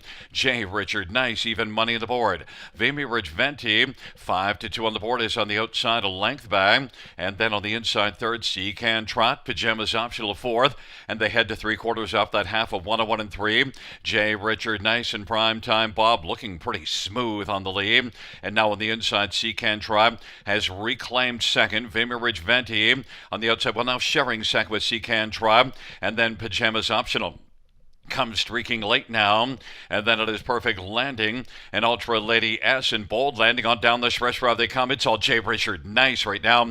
J. Richard Nice and Primetime Bob just cruising at the finish. Pajamas Optional will finish second. Vimy Ridge Venti was able to hold on to third, and then Seacan Trot 2 made its flap. J. Richard Nice, even money on the board. A nice win for Robert. Yeah, it was a nice win for J. Richard Nice and Bob McClure, trainer Lormer McClure, and I thought Bob would likely pick up the two drives for Lormer tonight because he was in race 1 and race 10, and I mean Bob doesn't want to sit around and look at the beautiful Aurora sky, right? He comes here to win, and this was one he could definitely win with. He's won with this one before. And that's why, when we make our tickets, Gary, it's long before we had the final changes. I went 4, 5, 6, and 7, but I mentioned I was going to likely play a lot of tickets singling this horse because with Bob aboard, I thought we are going to see his absolute best tonight, and that's what we saw. This is a nice trotter, and he won as easy as can be. I don't think it mattered who broke, who didn't break. I mean, he's hands and heels to the wire here and looking like a much the best kind of winner. And I got to mention the inquiry sign is up, of course, pertaining to 7 Vimy Ridge Venti.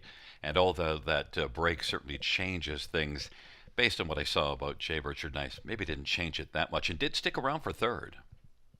Yeah, stuck around for they weren't beating this horse tonight. I don't think so, anyways. But Pajama's optional, a horse that I got to see good things at the raceway at Western Fair.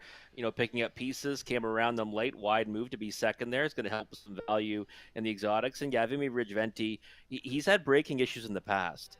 That was kind of the thing that kind of held him back from kind of doing what he did last time out. Always not been the surest footed trotter. But tonight jumped it off, still finished a decent third, and if he can stay flat next time out, yeah, he'll be right there at the wire. And you opted, as did I, to use Secan Trot on the ticket and proved to be able to handle this class and gets off the gate nicely. Yeah, she should take some time to probably get acclimated to this level, and this was a good kind of first try for her, right? She went to the lead, released the favorite, sat a good trip, ends up fading back to fourth. But again, you got to kind of start somewhere when you set up the class ladder, and that was a big move up in level for her. So I think she'll be better for it next time. It's a 4-2-7-6 top 4. And coming back in front of us, number 4, J. Richard Nice. Prime time Bob McClure with the winning drive. J. Richard Nice, a 3-year-old Nunzio Bay Colt, owned by Hartel Maintenance and Lormer McClure. Lormer is also the trainer. First win this year, second lifetime. J. Richard Nice, 2 minutes flat. And the 6th race, the Probus Club of Orangeville Trot. Thanks to the Probus Club of Orangeville for celebrating this evening on our patio.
Fans note the judges ruling that number 7, Vimy Ridge Venti, did not violate the braking regulations. The inquiry sign will go off.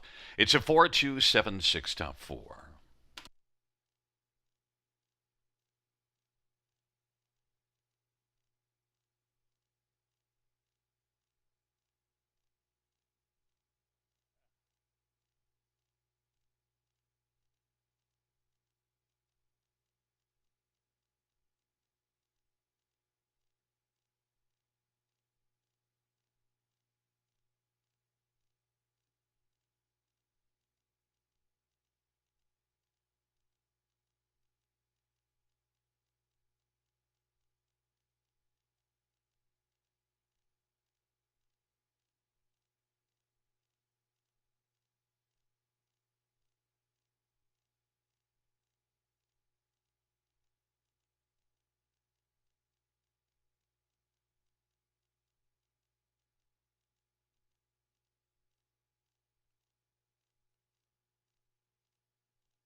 Sixth race payouts for J. Richard Nice for $33.70 and $3 to Pajamas Optional 910 and 430 and 7 Vimy Ridge Venti 330. $2 exactor $25.90, dollar try $44.35, dollar superfecta $164.80.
The sixth race order finish from the top 825 16437.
J. Richard Nice was better than nice in race number 6, converting as the even money favorite, romped away to victory, and likely many are still alive in that late pick 5 wager. But race 7 is upon us. That's time now for the late pick 4.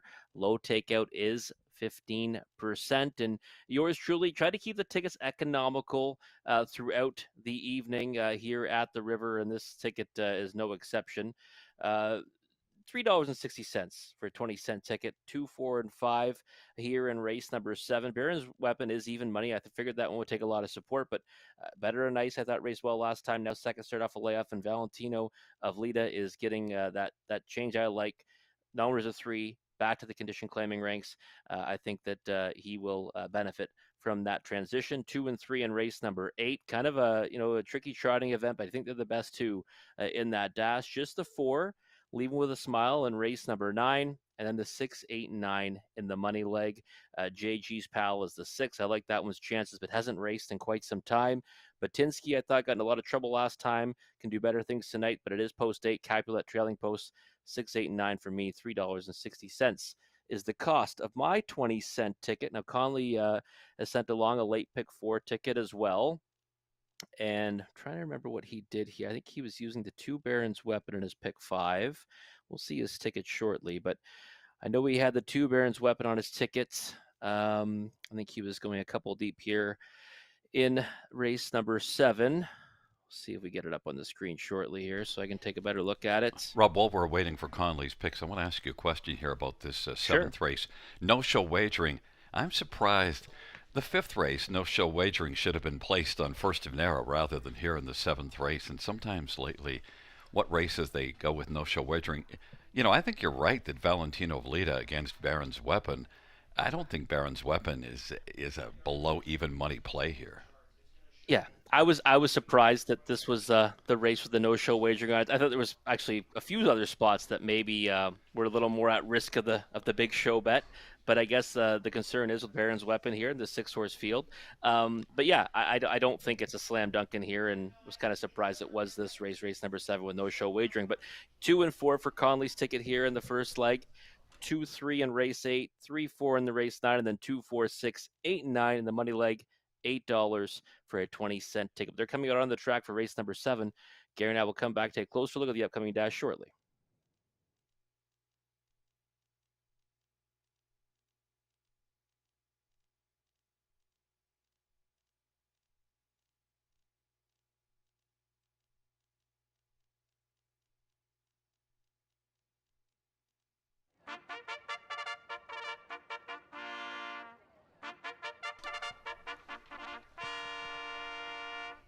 Field 4, race number 7.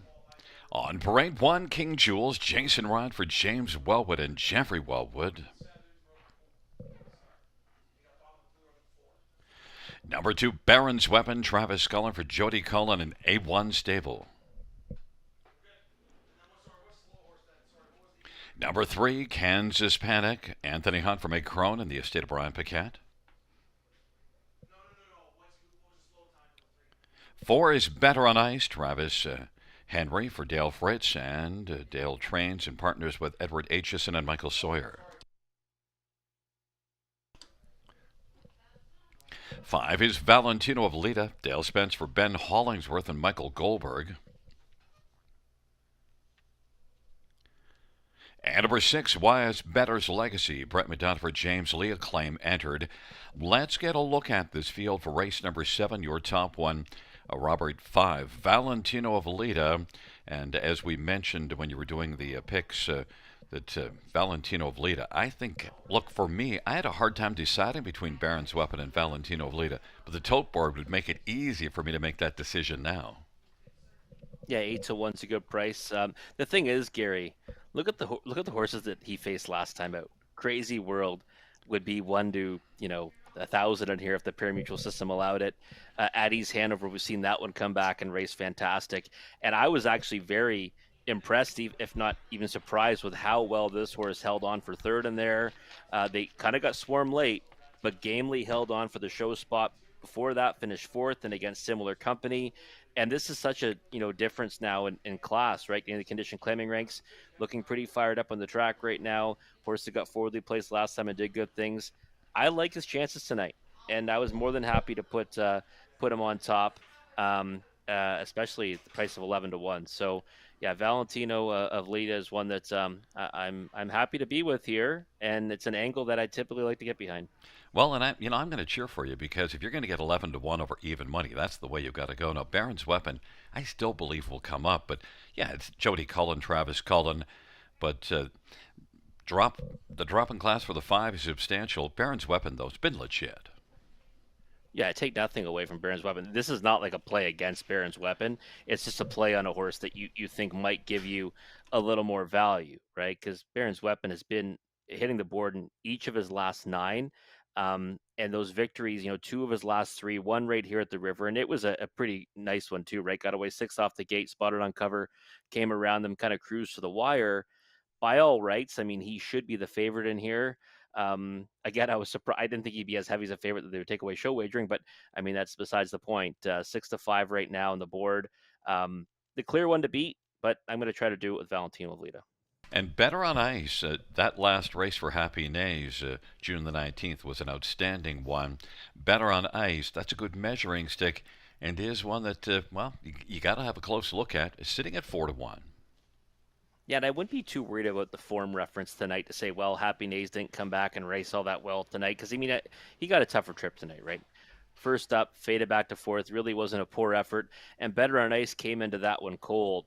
Hadn't raced since February 5th. So there's a lot of time between starts. And really, got put into play off the gate, off the bench. Was in a loose pocket throughout the mile and held his position, which is all you really want to see from a horse hasn't raced in that long. Back on that regular rotation tonight, does face probably a little bit tougher, but I think is more than capable of going with these on his best day. So 4-1, again, now 3-1. If you like this horse, I don't think you can go wrong. Take a shot at that price. Number 3, Kansas Panic, sent up by a strong barn that of Meg Crone. This is one that June the 2nd at Georgian Downs made a break, and that was the second race and no other break. You see another break further down the page. So at least got a flat line last time out, but God, I expect a little bit more now this time out.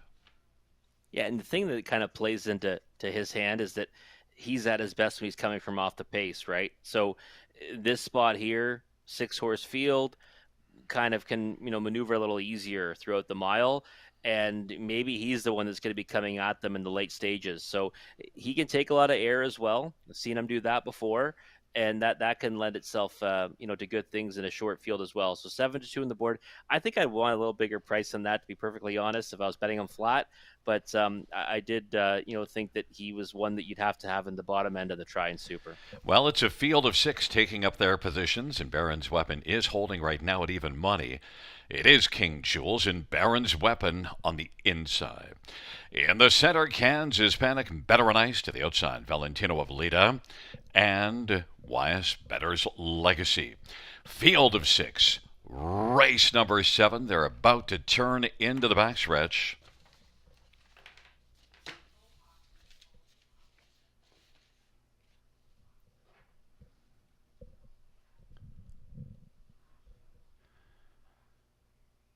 Field 4, race number 7. In the backstretch, approaching the start.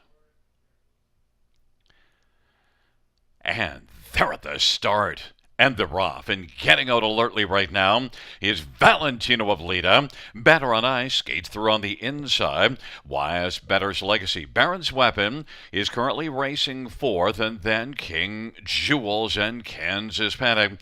Better on Ice has got the lead right now. Valentino of Lita moved back up to 11-1. YS Better's Legacy 3rd. Baron's Weapon is racing position to 4th in front of King Jules and Kansas Panic. Better on Ice has the lead as they race their way off the turn and come on towards us now. Here comes Baron's Weapon with dead aim against Better on Ice. Baron's Weapon driving up on the outside. Travis Cullen, a confident surge up and take the lead. Better on Ice is racing position second. That's Valentino of Lita. Now shuffle back to third to the inside. YS Better's Legacy steps out. Then King Jules and Kansas Panic. Baron's Weapon dropped down to 1-5. Better and Ice is second. YS Better's Legacy third. Valentino of Lita fourth. And Kansas Panic is on the outside. And King Jules, it is Baron's Weapon and Travis Cullen with the lead. Better and Ice. And on the outside, YS Better's Legacy might have flattened out a little bit first over. Valentino of Lita is locked on the inside fourth and needing some room. And Kansas Panic on the outside. And King Jules. And now Kansas Panic is going to roll three wide. But Baron's Weapon now is starting to get away a bit and leads by about 2.5 lengths. Better and Ice is second. On the outside, Kansas Panic. Valentino of Lita. On the inside is now fourth over YS Better's Legacy. Then King Jules in the field turns for home. Baron's Weapon on down the stretch drive they come. Baron's Weapon. Kansas Panic is closing up the inside. Better and Ice, but Baron's Weapon continues on. Baron's Weapon under wraps at the finish will win it. Better and Ice, and then Kansas Panic and Valentino of Lita. 155 flat. Baron's Weapon kind of had things his own way after that move up to the front, and Baron's Weapon was able to live up to the heavy billing, Rob.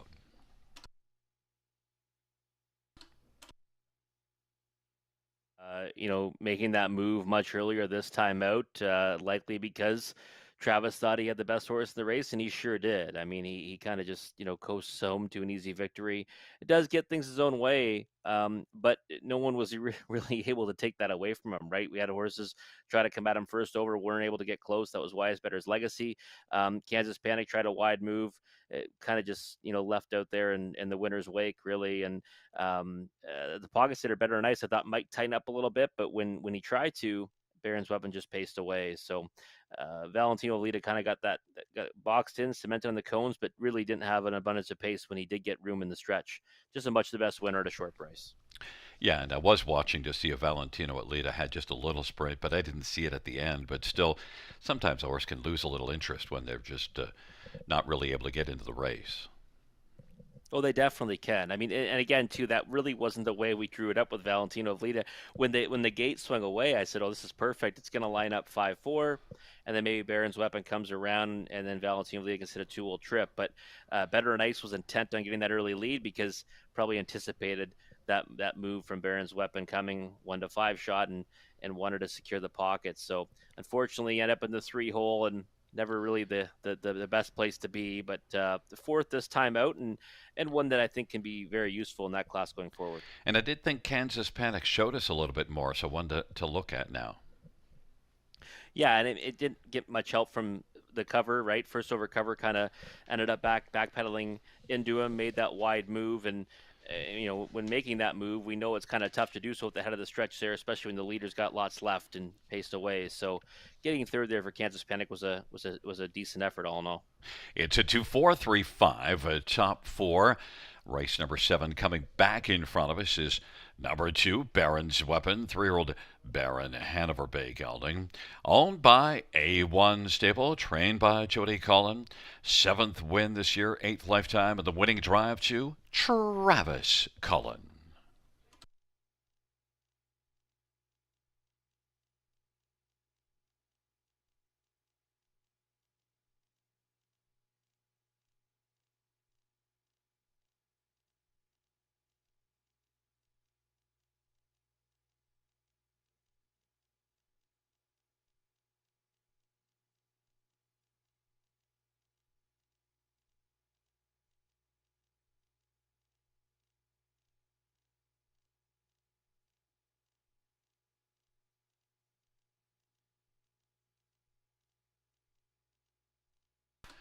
The 7th race payouts to Baron's Weapon, $270, $210. For Better and Ice, $250.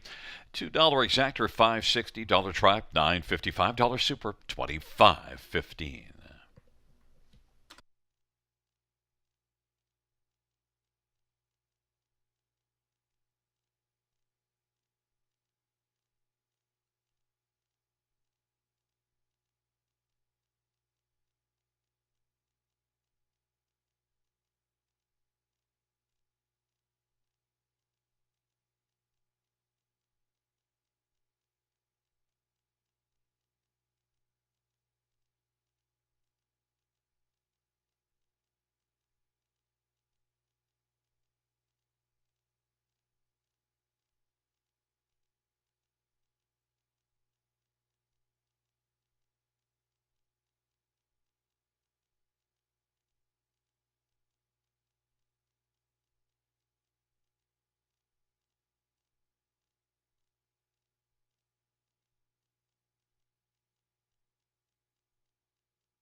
Seventh race, order of finish from the top, 5-1, 3-2, 4-6. That's 5-1, 3-2, 4-6.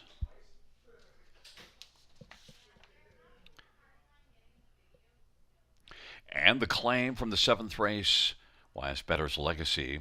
The new owners will be a numbered company from Alberta, William Leon and Alan Guthrie, and the trainer, Gary Murner.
Field for the eighth race. On parade one, Maple Shefford, Sempi Filia for Chantel Mitchell and J.D. Pelche.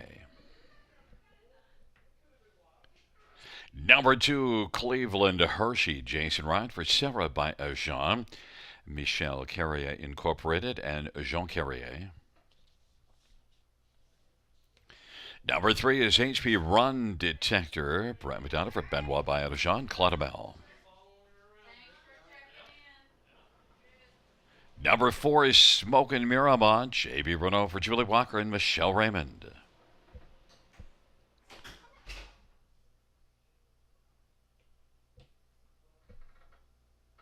Five is Highly Prized. Anthony Hunt for Luke Blanc. Determination.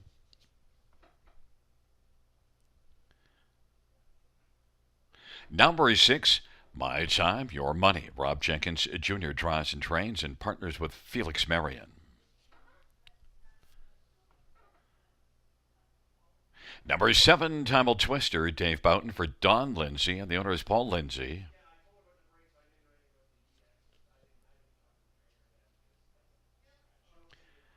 And number 8 is Looks Like a Chicks. Travis Henry for Francis Guillemette and Felix Boulanger and Catherine Boulanger. Field of 8, race number 8. Rob, right now the inside 3 drawing all the money. I'm a little surprised Maple Shefford is the favorite, but we both go to number 3, HP Run Detector. One, though, that is still needing that first career win. Yeah, he's 0 for 11, but they've all come at Mohawk Park area. And I remember, earlier on in this one's career, 4th and 5th start, actually 3rd and 4th start I thought were really good. Came from a little bit off the pace, overland to be 3rd, and the time actually after that went to the engine, went a long way in the lead back on April 18th at Mohawk Park, and only got picked up by one horse to finish 2nd. That was his only runner-up finish, but kind of tailed off since then. Has had some tricky posts here and there, made a miscue. I think getting to the river might be kind of maybe a sort of a rejuvenation for this horse, because I thought he showed some gears early on, and now maybe the softer competition can help his chances. Gets Brett McDonald on the bike as well. Looks pretty good on the track right now. And to me, I thought it was kind of a 2-horse breakaway in this one. He and the 2 Cleveland Hershey, but giving the edge to that one, and thinking 2 to 1's actually a decent price in HP Run Director. Number 2, Cleveland Hershey did spruce up here. He got away from Mohawk and tried it here, and also needed a flat line and got one in Cleveland Hershey. Sarah by Edoshaw up against Benoit by Edoshaw. Yeah, it's a little, father-daughter challenge here between the 2 and 3, the 2 that we like the most. And Cleveland Hershey, if you look at that latest effort, maybe you pull a key race out of it. C. Ken Trott was the winner. Gaelic Piper was 2nd. They both came back to race pretty well tonight, all things considered. And now this one gets to come right back in against Maiden. So, that's got to help her chances in here. She gets one spot off the rail. I like when a trotter gets off the rail by a spot, still gets to work the inside of the gate, but gets away from the cones, which I think will help her chances off the gate. So no surprise of the 2 taking all the support right now. Jason Ryan aboard this time out. He's been on fire here at the river. It's kind of tough to choose between those 2 for me, but I did give the edge to the 3, HP Run Detector. Number 1, Maple Shefford, took a lot of early money. Now has climbed up to 5 to 1. The back half was better last time out. At least shows some signs there. Yeah, it was kind of tough for me. This race was tricky. I thought the top 2 were kind of apart from the rest, and then a moment ago Maple Shefford was actually the heavy favorite, which now we've seen that float up to 5 to 1. Last start, moved up to 5th. Same start that you've got Cleveland Hershey coming out of, ended up 6 lengths behind that one. I think a horse still kind of learning the ropes, made a break in stride in her lifetime debut back on May 24th in a City of London preliminary event. Since then, picked up a couple of minor awards, over 5/8 mile services Georgian and then here. So I think still learning the game. I'd put a margin between her and our top 2 selections, but maybe with the right kind of trip, she can get her nose in front of the wire. And after those top 2 that we mentioned, I went to Highly Prized, probably just Luke Blade Determination. Yeah, you know what? It's you can't go wrong. Kind of, putting that one into the mix, right? The last effort I watched it back. Coleman 32 and 1. Hard to kind of get behind one on the win ticket doing that, but again, a horse that's still very inexperienced. Just 3 career efforts so far, and now 2nd start back. After that qualifier, after making a break in stride back in May, so maybe can improve off that one. But I think things would really have to go his way to get to the winner's circle. Well, it is a field of 8. Maiden trotters taking up their positions. Maple Shefford, Cleveland Hershey, HP Run Detector on the inside. In the center, Smokin' Miramont and Highly Prized. Into the outside, My Time, Your Money, Tumble Twister, and Looks Like a Chicks. It's a field of 8. It's the 8th dash on a wonderful Wednesday at the river. And it is post time.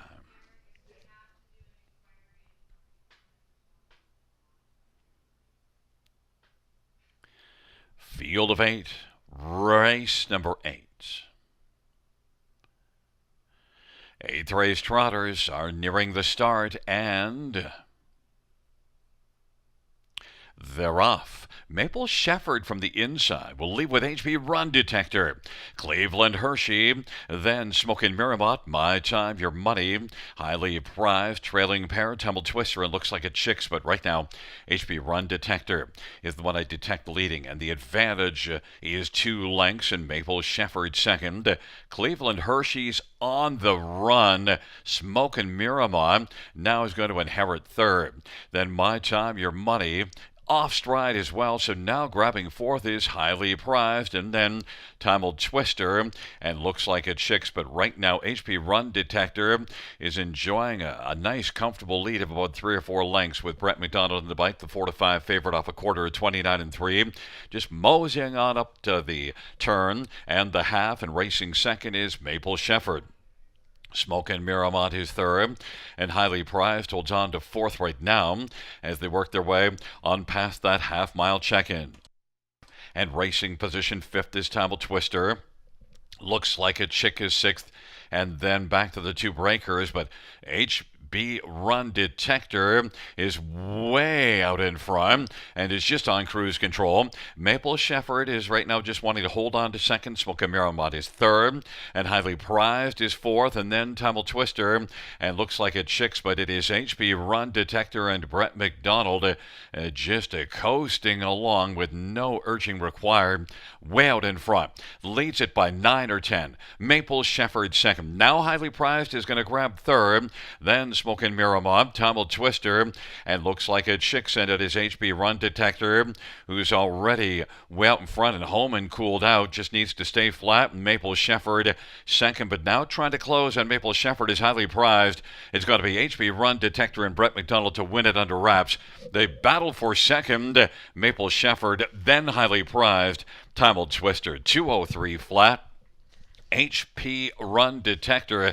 Does it get any easier than that, Rob?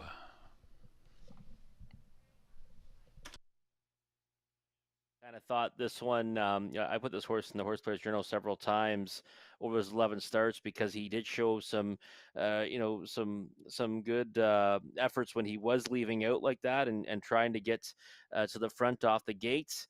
And today he does exactly that, and he just runs away with it. I mean, there were several breakers, including Cleveland Hershey, the second choice in the betting, the heavy second choice in the betting.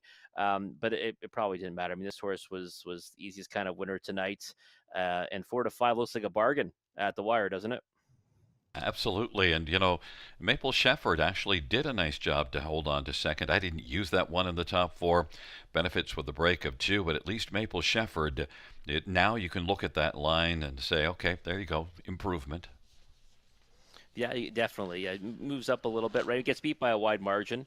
But I mean, you get beat by one that kind of figured to go out there and produce a big mile. So Maple Shepherd is still, again, still learning the ropes. Looked like a horse that was still kind of figuring things out, and that's going to go a long way to her education, finishing second. And Highly Prized at least gave her a bit of a test, but Highly Prized, the a colt sent up by Luke Blay, at least there's a third place finish. So after the 2 runs, your next 3, you had it 3-1-5, and you were correct because you had it 3-2-1-5, and of course you can't detect Cleveland Hershey going off stride other than that you do see that one break at Mohawk, but that's pretty straight up. Yeah, and you know what the thing is too is we always talk about it. I mean, you get a 4-5 shot winning. You think, well, the exotics can't pay much, but they'll be okay because the heavy second choice in the betting ends up making a break in stride and missing the ticket altogether. So, kind of the logical ones after that one came in, and I think we'll see some decent exotics. But Brett McDonald back in the winner's circle, he's been doing good things here at the River, and my dad's favorite driver. Absolutely. Number 3, HB Run Detector. 3-year-old Alarm Detector Bay Gelding. Claude O'Mell is the owner. Benoit Bayachaw is the trainer. And Brett McDonald, that win. First win for HB Run Detector at 2:03 flat.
Eighth race. Payouts 3 HP Run Detector 370, 250, 230.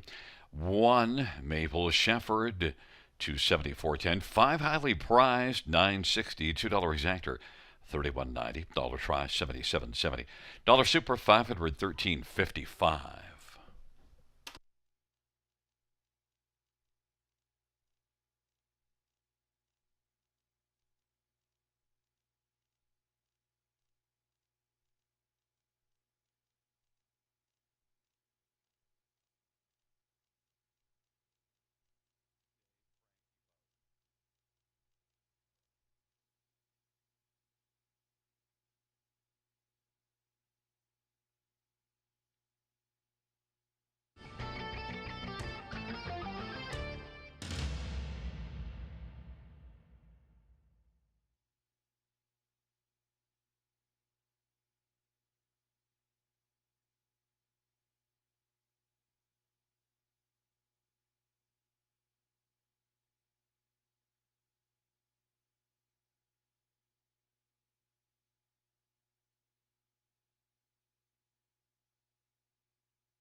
Eighth race, or a finish from the top, 27163,845. That is 27163,845.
Field for the ninth race on the track for the post-parade. One perfect Emily, Anthony Hahn for Courtney Bishop and Mario Villani and Joe and Nicola Carnavale and Adelio Cicchetti. Number 2, Nasty Reputation. Gary Rive drives and trains and partners in ownership with Ashley and Matthew Rive Bohenic. 4 is next. 4. Oh, sorry, 3. Sorry, Well, they let's found him. go to 3. All Smoke and Mirrors. Travis Henry for James Wellwood, and the owner is Jeffrey Wellwood. And 4 is Leaving with a Smile. Jason Ryan drives and trains for William Beecham and Gavin Christie.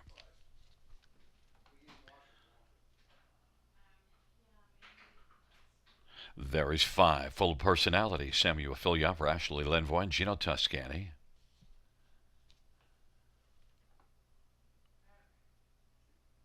And number 6, Lucy and Ethel. Brett McDonough for Gord McDonnell and Douglas Good. It's a field of 6 for race number 9. Let's get a look at this field. And, well, number 4, Leaving with a Smile. I am shocked because I thought Leaving with a Smile would be the one that's the heavy favorite here. I went to All Smoke and Mirrors trying to get the value play, so I don't know, I guess I guessed wrong. Leaving with a Smile, excellent last race, Rob. Yeah, Gary, I'm shocked right now too because Leaving with a Smile took all the money last time, went to the lead. Yes, got a big time second quarter breather, but was the easiest kind of winner as an odds-on favorite. And I know now you get a bit of a post flip. Leaving with a Smile goes same starting spot. All Smoke and Mirrors comes inside of that one by 1 spot after having 7 hole last time, but I thought that we would still see Leaving with a Smile get bet down to favoritism. Maybe that still comes before post time. But I'm a bit shocked because that one has progressed nicely. Kind of made the watch list 2 starts ago, and then certainly just did all the work and got paid in her latest as the heavy favorite. So 3-1 is actually a chance to take back some value, and one that was victorious last time. And I think it's a big overlay, but I'd be shocked if we see that come post time. Well, if the price holds the way it is, then it's really good that you went to Lucy and Ethel for second. And one that's already got 5 runner-up finishes and 13 starts on the year. Yeah, we kind of noted this one as being one that turned in a big effort last time. Was Overland a long way before finishing second to Leaving with a Smile. Who, again, I think this odds board's still going to change dramatically come post time. I just can't imagine this horse going up at 5-2. I think we're going to likely see closer to that odds-on status. But Lucy and Ethel, I thought raced really well. That was from post 2. But she's kind of been a versatile type. So I think post 6, the uttermost post in the contest won't bother her at all. And she's the same price after one that we noted that we might want to come back to next time. I couldn't put her ahead of Leaving with a Smile, but more than happy to try her underneath to try to add some serious value to the bottom end of the exacta.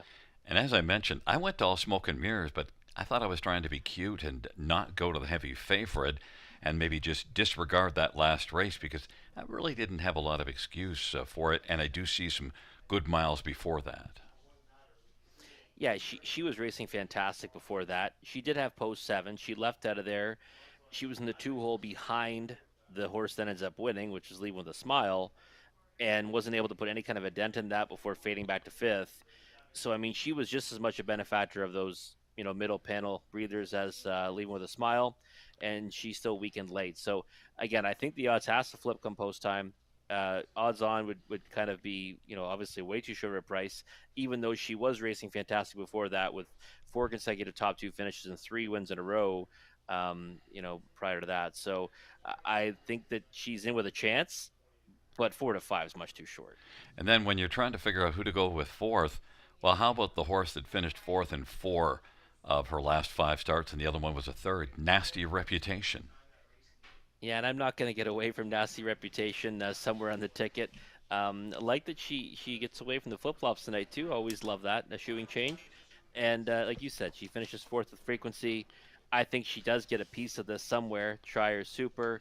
9-1. I think you got to demand that and then some for a win ticket, but definitely worth using in the exotics. Well, we're still sitting at even money in All Smoke and Mirrors. It is Perfect Emily, Nasty Reputation on the inside. All Smoke and Mirrors, Leaving with a Smile in the center, the outside full of personality, and Lucy and Ethel. It's a field of 6. It's race number 9. They're into the backstretch. Gathering speed approaching the start.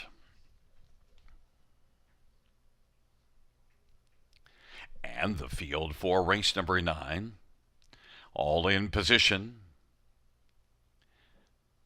And they're at the start of the rough, and it is Leaving with a Smile and All Smoke and Mirrors and Full of Personality. But right now, Leaving with a Smile and All Smoke and Mirrors. Leaving with a Smile is going to stride on and get the lead. All Smoke and Mirrors racing the pocket again. And then it is Perfect Emily third. Nasty Reputation fourth. Trailing pair, Full of Personality, and Lucy and Ethel. They race their way to the opening quarter. Leaving with a Smile did drop down to 1-2 on the board now. All Smoke and Mirrors racing the pocket, and Perfect Emily is third. Then rolling fourth is Nasty Reputation, then Full of Personality, and Lucy and Ethel is trailing the field. Leaving with a Smile, and Jason Ryan, 28-1 opening quarter, and is on top with All Smoke and Mirrors racing in the pocket right now. And then position third is Perfect Emily. Fourth on the inside, Nasty Reputation. In front of Full of Personality, and Lucy and Ethel to the outside now is gaining some ground, and then Full of Personality is trailing the field on down the backstretch of a half of 59 and 2 and a 31 and 1 second panel. Leaving with a Smile. All Smoke and Mirrors is still second. Now Lucy and Ethel under the way on the outside is getting up closer. Was last early. Now has come on to take over third. Then Perfect Emily, and then further back second from last is Full of Personality. Nasty Reputation shuffled back to trailing. 3/4 is up next for Leaving with a Smile. Advantage a length and a half. Lucy and Ethel is getting closer. 128 and 3 of the 3/4. And that is Leaving with a Smile. Lucy and Ethel on the outside now is only about a head off the lead. All Smoke and Mirrors on the inside. Now Full of Personality is not out wide and Nasty Reputation. A wall of horses on down the stretch route they come. And now Lucy and Ethel's got the lead. Nasty Reputation on the outside. Full of Personality. But it is Lucy and Ethel on the outside. Nasty Reputation gets the job done in 158 and 2. Robert, that did not quite turn out the way that you saw things setting up, even at the half. Nasty Reputation, a horse that you have been touting, finally comes on and gets the job done.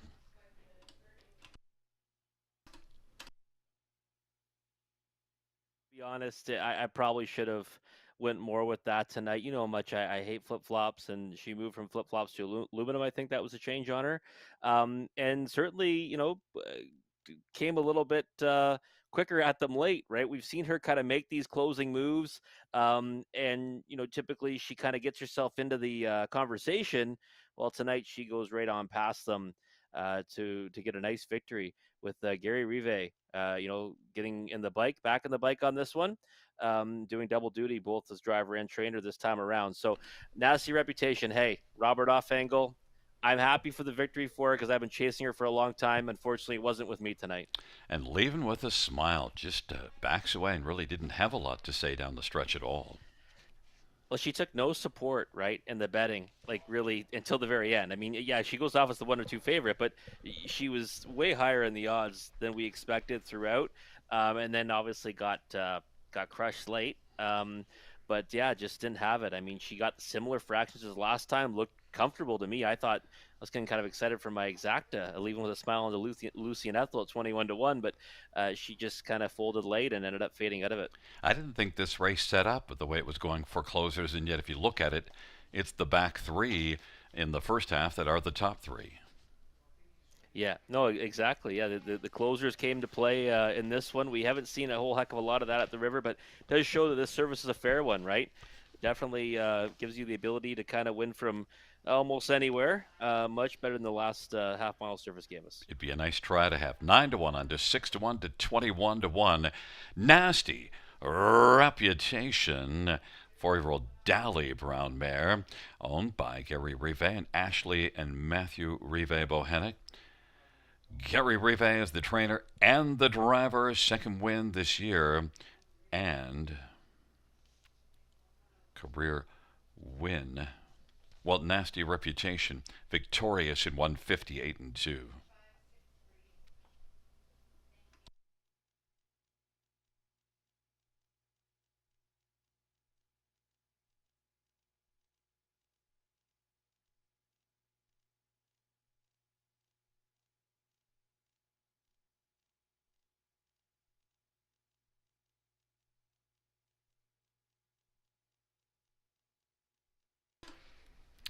The ninth race payouts to Nasty Reputation. 2060, 730, 460, 5 full of personality, 390, and $7 and 6 Lucy and Ethel, $10. $2 exactor, 135.80. Dollar try, 226.15. Dollar super, 1400, 28.90.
Ninth race order finish from the tops of 514623. That's 514623 in the bottom.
Field for the 10th on parade 1, Lincoln's Landing. Steve Hudon for Laura Toscani and Gino Toscani. Number 2 is Forbidden Treasure. Bob McClure for Caitlin Graham and Steve Mihalik.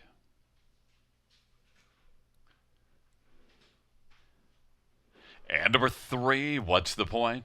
Travis Cullen for Wayne Henry and Henry Stable. For Dominion Day, Jason Ryan for Mike Healing and the Bay Stable. Number 5, Twilight Surprise, Brett McDonough for Nelson White. The owners are Deborah White and Christine Lawrence. Number 6, JG's pal, Scott Young for Brian Lawrence and Stuart Lawrence. And number 7 is Summer Crush, Sammy Filia for Ashley Lenvoy and Gino Toscani.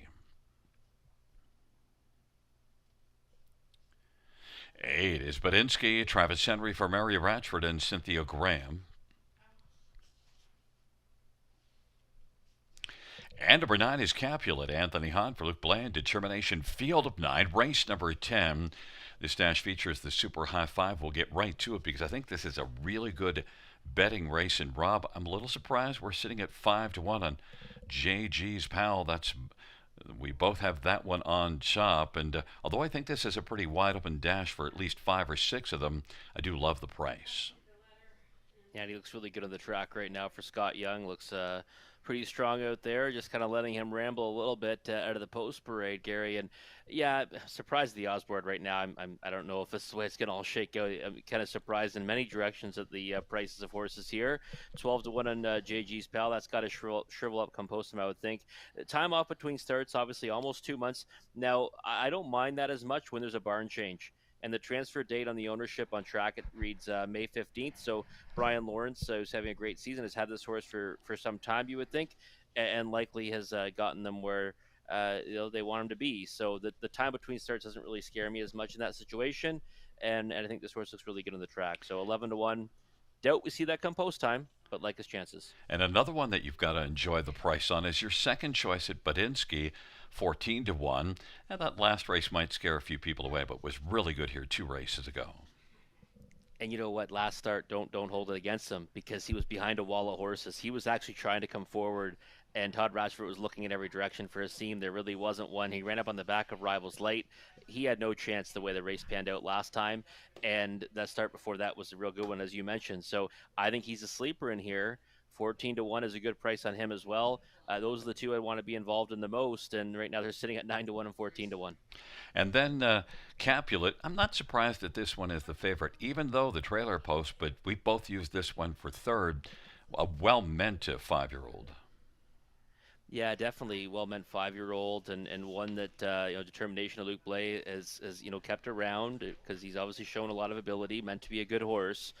Strong winner 2 back. I was all over him last time. He got away 8th off the gate. A lot of traffic in front of him. Tried to make a wide move. That wasn't going to work out. But now he's got the trailing post, which I just couldn't come back to on top. Like I remember I said I'm going to come back to him after the race last time. I couldn't do it though. Trailing post, worried about traffic problems again. Looks good on the track. 2-1 is much too short in my opinion. Do you have to bet Dominion Day with the holiday coming up on Monday? Jason Ryan driving, by the way. I mean, if that's your thing, why not, right? If you like those kind of hunch plays, Dominion Day's got every chance in this field. There's no doubt about it. Look at the betting board right now. We're 2-1 on the trailing post with Capulet. After that, many horses kind of in that cluster of prices, and really it comes down to almost a wide open event. Dominion Day making that transition from Mohawk Park, he's showing plenty of ability at times. But he's going to have to mind his manners first and foremost here, and 4-1 to me is a little bit shorter than I'd be willing to take on a win ticket. I'm surprised you didn't go to Forbidden Treasure somewhere on the ticket, but you did go to Lincoln's Landing. Yeah, this horse last time, remember he battled it out first over. He faded back to 7th, but maybe a softer journey this time and get a piece. But I thought he'd be a big price from the pole position. He's 9-1, Forbidden Treasure 7-2. It's pretty wild not to have Bob McClure in my top 5 I'll probably be talking to myself after the race. I used Forbidden Treasure for second, so we have a difference of opinion there. But we both like JG's Pal, and we're currently sitting at 5-1. It's come back down a bit with Capulet, the 5-2 favorite. Lincoln's Landing, Forbidden Treasure. What's the point on the inside? In the center, Dominion Day, Twilight Surprise. To the outside, JG's Pal, Summer Crush, and Badinsky, and the second tier Capulet. It's a field of 9. It's the 10th and final dash on this Wednesday evening, and the field works their way into the backstretch, gathering speed, approaching the start. Field 4, race number 10. He is at the start of the rough, and Forbidden Treasure is going to get out quickly. Lincoln's Landing, and then Twilight Surprise. What's the point? Scooting through on the inside, Capulet is found to Seaman has taken over 4th. Then What's the Point? And Dominion Day. Then it is JG's Pal 7th. Summer Crush and Badinsky is trailing the field. Forbidden Treasure 6-1 on the board has the lead for Bob McClure. Lincoln's Landing is landing a pocket ride at 17-1. Then Twilight Surprise on the inside, and Capulet is quickly taken to the outside and is working up first over, and it is Capulet wanting to come on against Forbidden Treasure. Capulet made a break in stride, so now Forbidden Treasure has the lead again, and it is Lincoln's Landing. Twilight Surprise, What's the Point, is racing to the outside 4th now in front of Dominion Day, and JG's Pal is on the outside part of that outer flow and is racing 3rd over racing 6th, and then on the inside that is Summer Crush, and then it is back to Badinsky, and way back is Capulet. They race their way up to the half and into the backstretch. Forbidden Treasure still at 6-1 has the lead, and racing on the outside. What's the Point? In Travis Cullen is bearing down on Forbidden Treasure. Lincoln's Landing 3rd, Dominion Day, and then it is Twilight Surprise, and JG's Pal is still on the outside racing 6th right now. Then Summer Crush, Badinsky, and Capulet. Forbidden Treasure for now holding off What's the Point, but might have to deal with Lincoln's Landing, who's getting the ride. Dominion Day. Then it is Twilight Surprise, and JG's Pal is moving up but still has work to do. Then Summer Crunch of Badinsky, but it's Forbidden Treasure as they turn for home. Forbidden Treasure, What's the Point? Dominion Day on the outside now is settled wide as they come on down the stretch drive. Forbidden Treasure, here comes Dominion Day, and on the inside Lincoln's Landing as they come to the finish. Forbidden Treasure holds on. Charging was Dominion Day. On the inside, Lincoln's Landing and Twilight Surprise. Mile time, we'll give it to you later, but I'll tell you, we know who the winner was, and it was prime time.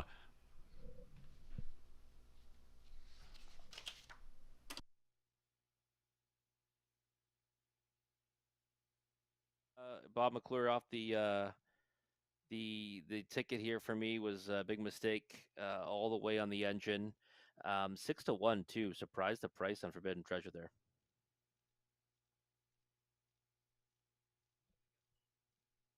Yeah, sorry, I was just talking in the other room to the judges because the camera people followed a different horse, and it made me doubt myself as we're watching the slow motion here. But it was Forbidden Treasure that won, and there's closing hard Dominion Day, but did not get there. But Forbidden Treasure in prime time. You go ahead. Yeah, you don't have to doubt yourself there. I mean, listen, I'm the one who usually doubts you. I didn't have any doubt that time until I got a little bit of radio silence there. I'm like, maybe Gary's going to hedge his bets. No, but Forbidden Treasure holds on. I just wanted to check with the judges, but in case I thought, well, you know. But look, the thing was, because it was a Dominion Day coming up, which, you can't call it Dominion. You probably do call it Dominion Day because you haven't been able to move off of Twitter yet. Right. No, I do. I like keeping everything the same. You know, I'm a nostalgia guy. Well, there's a prime time Bob McClure, and you had to back him in there. You left him off the ticket, used him for seconds. But JG's Pal didn't really fire, but Forbidden Treasure did. Yeah, no, JG's Pal didn't fire tonight. Went back off the gate. That was kind of The start of the troubles for that one. Dominion Day, good second. Lincoln's Landing, the long shot. Remember, I thought I had a chance to get a piece of it. Perfect 2-hole trip, ended up finishing third. But you know what? I said at the start of the night, Bob McClure doesn't come here to look at the Allura Sky. He comes here to win races, and here he is back in the winner's circle. Even though it is, and I don't know if you know this, but it's a lovely sky. Back in front of us, Forbidden Treasure, prime time. Bob McClure with the driving double Forbidden Treasure. A 3-year-old Cantab Hall Bay gelding by Steve Mihalik of Oakville. Caitlin Graham's the trainer. It is the second to win for Forbidden Treasure this year in Lifetime. Prime time Bob McClure with 2 on the evening. What time is it? It's prime time.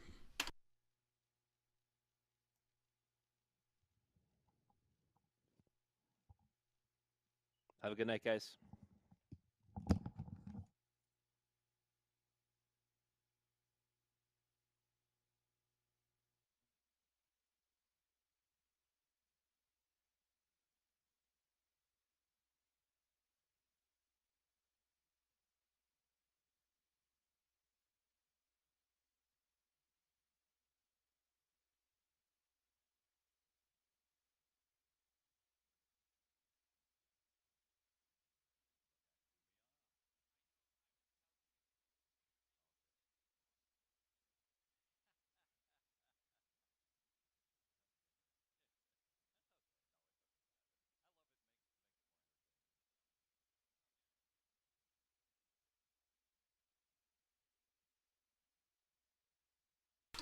The 10th race payouts to Forbidden Treasure 1520, 610, 520. For Dominion Day 420 and 440 and 1 Lincoln's Landing 820. $2 exactor 62.20. Dollar try 120.65. Double of 2 and 2 262.10. Numbers 2 and 2. Nasty Reputation and Forbidden Treasure.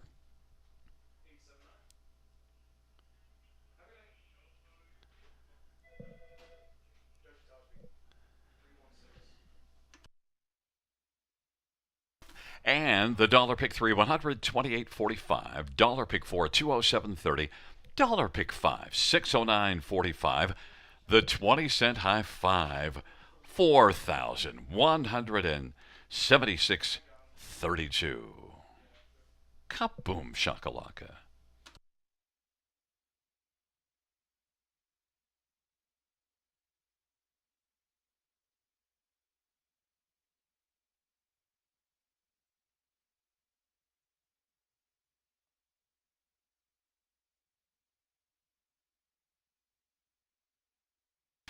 The 10th race order of finish from the top down is a 3-1-6-2-4-5-8-7-9. That's 3-1-6-2-4-5-8-7-9. Well, fans, that does conclude the live harness racing program for this Wednesday evening.